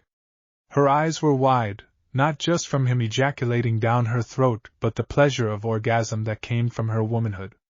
She came just from giving him head. She rode the wave of pleasure, as she slowly pulled off his dick before freeing it from her mouth with a loud pop. Izuku looked at her in amazement. "Man, I might need to flip your switch more often," he said, chuckling a bit. Momo sexily smiled at him. "As long as you're willing to take responsibility for it," she said as she softly flicked his tip. "Oh, trust and believe I always will be. And while we're on the subject of showing new skills to each other," he said nothing as he reached under her skirt, sliding down her panties then scooping her up. He held her up with one arm as he fully slid off her panties. Momo was getting an idea where he was going with this. Though Izuku just climaxed, he was definitely ready to go again. "Izuku, what are you?" she yipped when Izuku suddenly flipped her upside down. Her legs were spread with Izuku holding her up with his brute strength. His strong hands gripped her soft thighs and ass as he spread her open, and she could feel his breath on her dripping wet vagina. Her surprise at this position was quickly replaced by a feeling of bliss as she felt the familiar sensation of his tongue sliding along and lashing at her most sensitive spot. "Ah, oh, Izuku," she moaned, blushing as she fully welcomed the pleasure that was rocking her body more and more by the second. The next day, one was chilling, taking a break from all the work he'd done today. He was all over Shizuoka, Aichi and Yamanashi. He got alerts on the app for things outside Mizurufu all the time, but today he was truly running around. Many who request his help from outside his city are usually surprised at how he gets to them so fast. The word is spreading of his speed. Hearing a commotion in the distance, he headed over to see a group of civilians, police, several heroes and firefighters gathered together in front of a large building. He decided to approach the police and find out what was going on. He walked up to Tsukachi. "Excuse me, detective, what seems to be the problem here?" The cop and his associates turned to the vigilante, all a little surprised at seeing him here. "Not now, we have a real emergency right now," Officer Sasha exclaimed. "I just want to help. I saw the woman up there as I flew over, so I've got a pretty good idea of the situation, but I'd like the particulars if you don't mind," he asked calmly. Death Arms finally noticed the vigilante. "We don't need you here. Get lost, one." He looked ready to charge the illegal hero, but Kamui Woods and Mount Lady held him back. Tsukachi sighed and spoke to one. "We're dealing with a suicidal jumper. Apparently she lost her mom, lost her job, lost everything, and came down here to end it all. I don't suppose you'd like to go up there and get her down for us, would you?" One took in the officer's words and looked up at the high building. "No." His answer seemed to shock the detective. "Do we know her name?" "Kurami Watanabe," he answered. "Okay. I'll go talk to her," he said as he leaped into the air. "One, wait. We have a specialist en route, and he's gone," Tsukachi said, slightly frustrated. One made it to the top of the building, and using skywalk he kept himself afloat as he looked at her. She was sitting down, scrunched up with her head in her knees. She had short brown hair, and was wearing an olive green t-shirt and black yoga pants with low tops. "Hello, Miss Watanabe." She lifted her head from her knees and saw the city's infamous vigilante floating before her. "One," she said in a low voice, slightly surprised. "I thought we might talk for a bit. I hear you've been going through a lot lately and..." She suddenly stood up and became defensive. "Don't you dare touch me. That's what you want, isn't it? Wait until I let my guard down, and you'll take me back down there by force. Because you can. Because you're stronger than me. Because you know I can't stop you," she exclaimed with tears in her eyes. One put his hands up to ease the situation. "No, I promise you that isn't my intent. I just want to talk." She relaxed a little but was still on edge. "I heard that you never break your word, is that true?" "It is." "Then you have to swear to me that you won't try to stop me or save me if I decide to jump?" "It's my choice and you can't stop me." "Agree to that and I'll talk to you." One was conflicted. He came up here to help her, and the hero he was wouldn't allow him to let her die if she chose to jump. He would save her on pure instinct. He thought to himself if he could speak to her and try to understand her it may not get to that point. He sighed, I give you my word. I won't stop you if you choose to jump or take you down by force. He answered reluctantly. But please help me understand how you got here. The woman grit her teeth as she fought in vain to hold back her tears. After I buried my mom, I stood there after everyone else had left, and I thought, is this it? Working in a cubicle 5 to 6 days a week until I'm too old to do it anymore. And then I die. What are we here for? What's the point? When we graduated from school we all thought we were going to change the world. If someone had said you're gonna be in a box your whole life, or you'll be doing nothing but answering to and cleaning up after assholes, we'd have laughed at them. It's not fair. None of it is, and don't you dare tell me it is. He yelled. I won't, because you're right. It's not fair. The good die young while the bad live long lives. Millions of kids go to bed hungry every night, while those in positions of power have the ability to change that. People are hurt, mistreated and discriminated against because of their quirk, or lack thereof. It's not right. It just is. She brought up a hand to wipe her tears. Is that the best you can do? It just is. She said with a fake, slightly amused smile. It's the truth. Sometimes we change the world and sometimes we don't. But if we can save just one person, it all just may be worth it. Sometimes just being able to help through kindness and understanding to change just one person's life for the better. He paused for a moment, because that's more than enough. It's not convenient, but we have to try. That's what life is. We push back against the darkness together because we're all we've got. Kurami held her arms. Can we just not talk about this anymore for a while? My head hurts. I've been crying all day and I just want to rest for a while, she said passively. One gave her a nod. I'll wait right here until you're ready to talk again, he said as he stood on the ledge right beside her. The afternoon went on with the sun setting and it getting dark. The police below them shined a high-power light onto them from the ground. Kurami, with her knees still tucked in, spoke for the first time in a while. That's really bright. Can you ask them to turn it off? It hurts my eyes. One created a speed clone that flew down and unplugged the light, telling them not to turn it back on before disappearing. Better now? Yes, thank you, she answered. One looked at the scene below. There were people passing by, standing around, as well as heroes with the police and fire department waiting on what would happen. Lots of people down there. I've seen someone splattered on the sidewalk before. Are you sure you want to do that to them? Her face was full of sadness, uncertainty and regret. I don't know. I don't know what to think anymore. I don't know what to do. Can I make a suggestion? He said as he reached out his hand. I gave you my word I wouldn't stop you if you chose to jump. I understand how you feel. I don't approve, but I understand. If you think that your well of happiness is dried up, I won't stop you if you chose to step off the ledge. But if you think there's a chance, no matter how small, that there will be just one more happy day in your life, please take my hand, he said with genuine warmth. Kurami took in his words. His warmth, and his gentleness. She knows as much about one as most people, but to be in front of him right now she couldn't describe it. He was known for his smile, just like All Might. But as she hugged herself and looked at his outstretched hand, she noticed he hadn't smiled this entire time. It was a kindness, understanding and a realness most heroes don't show. But what's moved her the most is his warmth. Her walls came down as she hugged her hero, tears streaming down her eyes as one held her in his arms, allowing her to feel everything. It's okay. You're safe now. It's going to be all right, one said in a warm, gentle tone as he held her head. Okay. Okay. Okay, she said lowly as she cried in his warm embrace. Moments later one landed back on the ground with Kurami in his arms. He stayed with her the entire time as they spoke to police until she was taken by EMS. Several heroes and police were looking at him, none of them making a move to try and arrest him. Once she was taken away, everyone began to clear out. One was about to leave as well when he was stopped by Tsukachi. One, wait. Turning to face the man. Yes, detective. You did a good thing today. I was just being a hero. In my experience, most people just want a little kindness and understanding. He began to walk away.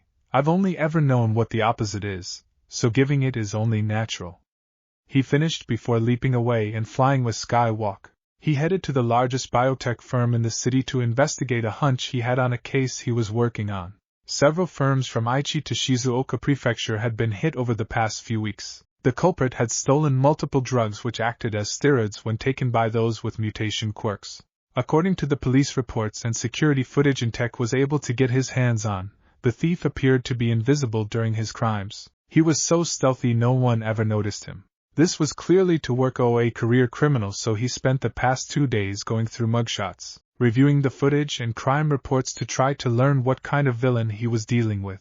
He surmised that the thief was skilled in ninjutsu, had a quirk that allowed him to become invisible, and it was most likely a mutant type giving what he stole. As he was going over crime scene reports, photos and footage, he noticed something. As he zoomed in on the invisible thief stealing drugs and enhancing the quality of the video, he saw the shape of the thief's body. Once he made it out, he kept eyes on it as he continued to move. He got the audio and video as best as he could get it, and as he watched he finally put it together. He wasn't turning invisible, he was blending in. It was camouflage. A mutation quirk with that kind of attribute would be easy to find. He put his findings into a database and was able to find one suspect, a career criminal, a master of ninjutsu, a skilled thief and spy who's been able to outrun the police and heroes for years. And the part that stands out the most, he had a mutation quirk. The sun had gone down, and he had gone to the largest biotech firm in the city. He snuck in and was waiting for the thief to show up. One was in the warehouse when he felt a disturbance. He became invisible as he went in the direction of it. He jumped to the rafters without making a sound, and in a lab room was an invisible figure taking handfuls of drugs and putting them in a duffel bag. Seeing him in real life, he could make out the full figure of the thief, and he was proud of himself for once again using his detective skills to uncover the culprit of another case. Looking down from the raiders, the hero spoke, Kazuku Chameleon, aka Kage Chameleon. The thief, startled, instantly dropped his camouflage and looked around. One now saw what he looked like. He was a tall man with the looks of an anthropomorphic chameleon. His skin was dark purple, and he was wearing a sleeveless ninja outfit with armor on his fists and forearms. You're skilled. Even as you were loading these drugs in a bag, you didn't make a sound. If my senses were not as sharp as they are, I may not have noticed you, he said, still invisible, his voice echoing through the lab and the chameleon man trying to find him. One jumps from the rafters and lands without making a sound just as the thief threw 3 shuriken in the direction of where he previously stood. Show yourself? The thief demanded. One deactivated his technique, revealing him in his alpha suit, much to the chameleon ninja's surprise. When all the biotech firms from here to Aichi get hit, I get curious. Even more so when it creates a straight line that leads right to my city. I read up on you. Stealing drugs isn't your usual MO, so why do this? The thief glared and grit his teeth before tossing 3 shuriken at one. With expert precision, the hero caught all of them in between his fingers. Looking at them, he could see there was a light blinking in the center of all 3. He noted how smart it was as Kage used his camouflage to blend with his surroundings and speed blitzed to the wall on his right, clinging to it just as the shuriken in his hand exploded. One was in a cloud of smoke. As it cleared, he saw that Kage was gone. However, being caught had made him sloppy. He could hear his steps and the swinging of a metal hatch and the rumbling in the HVAC ducts. Looking up, he could see he escaped into the vents. He looked up the schematics on the place and memorized them, so he already knew where he was going to come out from. Becoming intangible, he jumped through the glass window beside him. Once he was on the other side, he ran along the walls towards the vent he would exit from.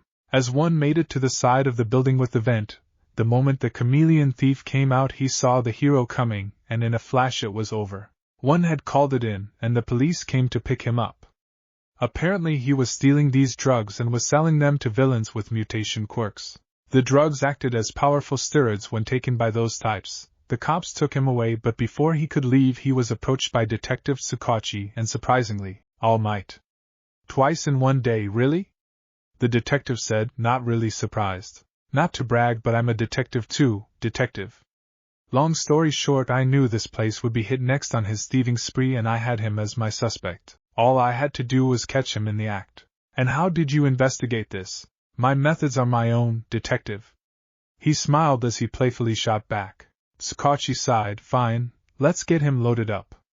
he said to his men as he turned from the vigilante, leaving the two heroes together. There was an awkward silence between the two before one decided to break the ice. Is there a problem, All Might?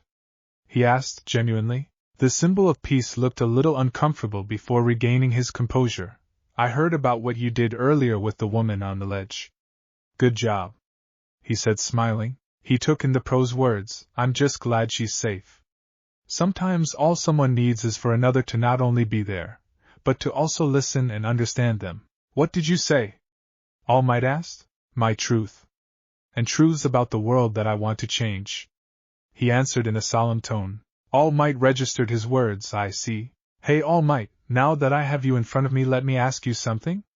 Do you know anything about something called One for All? The number one hero's eyes went wide and his face and body visibly shifted. Where did you hear about that? He asked sternly. Long story short, AFO thought I had it. He assumed I was its successor, and I have my theory of what it could be, and it starts with you. You visibly shifted when I asked the question, so the first part of it is true. So am I right to assume the OFA is some kind of quirk? He smiled as he asked, confident on what the answer would be. All Might was shocked. One was able to figure out so much. How long had he known this? What else does he know? He needed to talk to him, but they had to do so in private.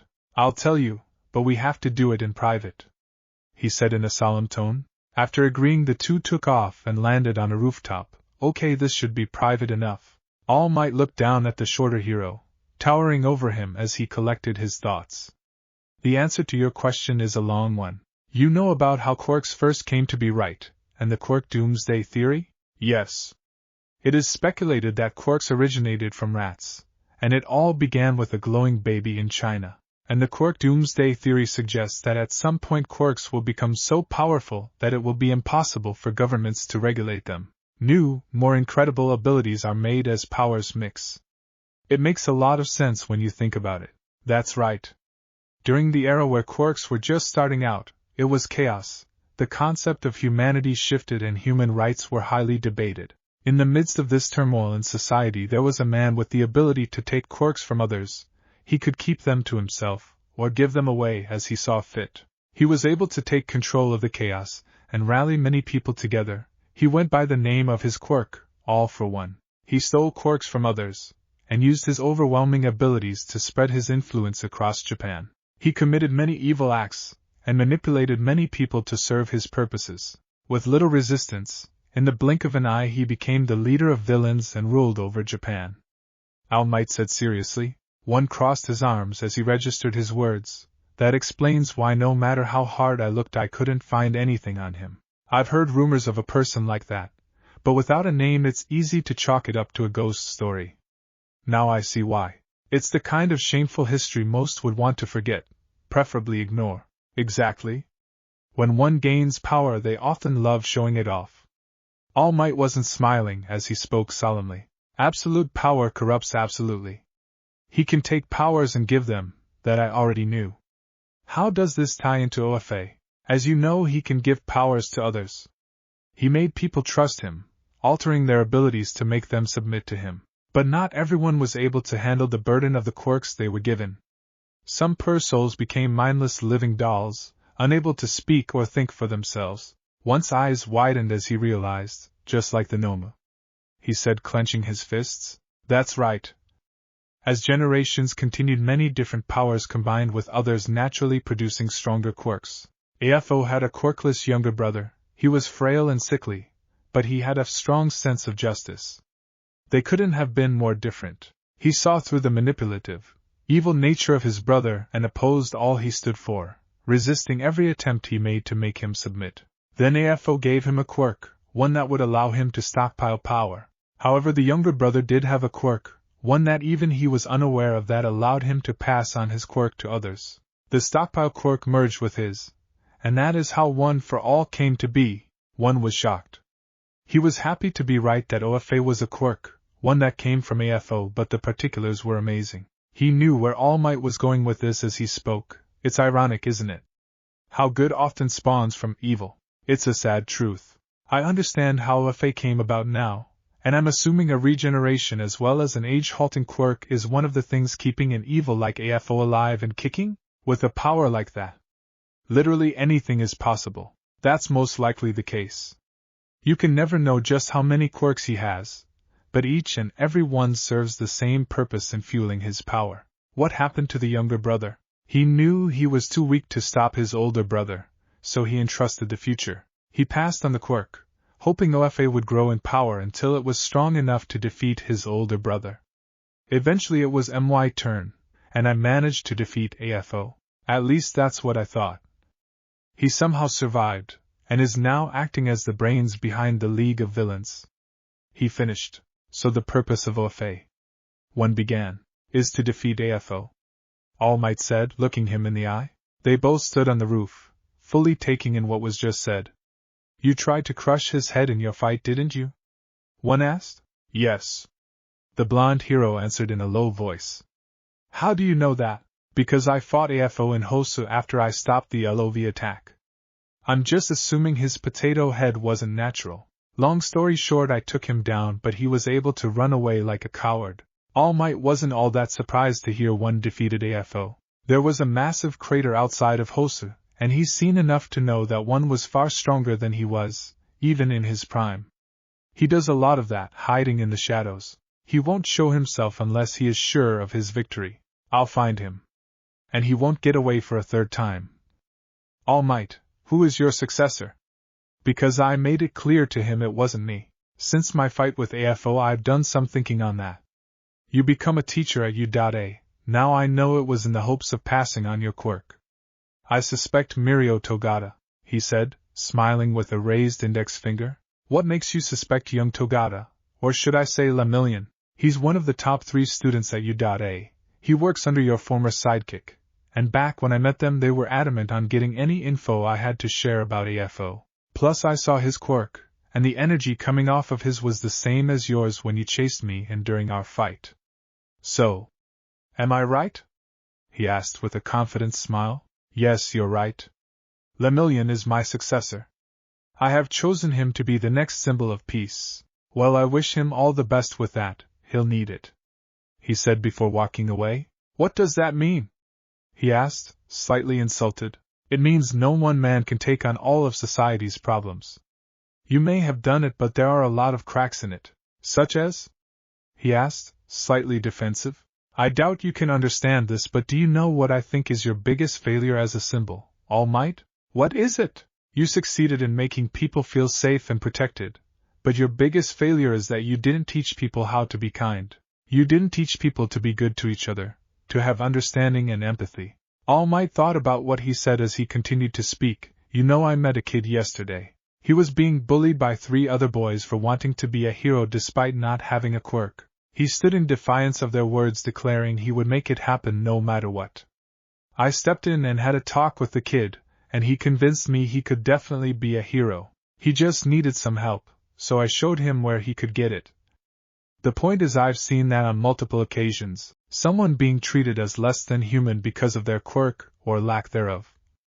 Would have been really nice if the hero everyone looks up to set the kind of example to treat people with kindness and understanding. All Might had no words. He thought about his career as a hero. All he wanted was to be a symbol, to give people hope, have a sense of security, and live happy lives that were impossible when he was a kid. Once words and his body language says it all, it was the same as that day at the shipyard. 1. Tell me what happened to you. Please let me help, he asked with sincerity, almost desperately. One lowered his head before looking back at the top hero. It's too late. You had your chance. He turned to walk from the pro. He looked back behind him. I'm just getting started, and I never give up. It's a little something I learned from you, he said before leaping away, leaving All Might to think of what he said. The next day in the Fujiwara lab. Taku, come on man, you got everything? Izuka asked his friend as waited for him to finish preparations. He had arrived at the house an hour ago. He called Momo a while ago, and she and her friends were already on her family's private plane heading to Ireland. Taku was so busy perfecting his stuff for the expo he didn't sleep at all last night. Lucky for him it was a 8-hour flight more or less. Relax Aizu, I'm bringing a whole bunch of crap to sell and show off, cut me some slack. He was using his tablet to go over the inventory of all he brought with him, Several units of his latest inventions were loaded into 3 huge metal containers. He then pressed a button on the side of all 3 and they all burst into smoke, sealed in capsules. He picked them up and put them in a box with several others. He turned to Izuku. Now I'm ready to go. Izuku nodded as they walked to a side of the lab with an elevator door. Taku pressed the button on the side and it opened. The boys stepped in and pressed the button that said hangar. The car moved to the left. Inside, the boys could feel the car moving along the shaft until it came to a stop, then moved up. The door opened to reveal a massive hangar holding 4 planes. A small private plane and 2 larger ones and Taku's monoplane, the Tornado. The flight crew stood in front of the smaller one, waiting for them with the staircase set up, and the door was opened. Hey everyone, you all having a good day? Taku asked the crew of 3. The pilot spoke up. It's been really good so far, sir, can't complain. Let's get you boys loaded up and in the air, he said as the flight attendant gestured to them to enter the plane. Taku walked up the stairs as Izuku faced the crew. He bowed his head. I just want to say thank you so much for flying us. I appreciate it. You're welcome, Midoriya. I hope you enjoy your flight as well as the trip. The co-pilot said. I will, thank you again, he said before entering the plane to find Taku sitting on the couch in the front looking at his phone. Izuku sat in the chair opposite of him and readied for takeoff. Everyone entered the plane, and after a quick talk from the pilot they were moving. 10 minutes later they were rising higher and higher, getting above the clouds and showing everything below. Izuku looked out the window. He's only ever flown this high a fair bit of times. He should do it more often. The view wasn't that bad. Taku went to one of the beds in the back to get some sleep. He got himself a snack and soda, put on a movie and enjoyed his flight. He may take a nap later, but right now, he was excited for whatever may happen on the island. And that wraps up another mind-bending episode of What If? On Chronos. Part 6 of our exploration of Deku becoming Saitama has been an absolute thrill.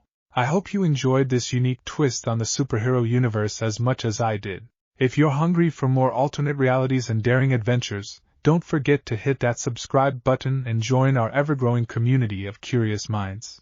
As always, leave a comment below with your thoughts, theories, and suggestions for future What If scenarios. Thanks for joining me today, and I'll catch you in the next episode of Chronos. Stay curious, stay awesome.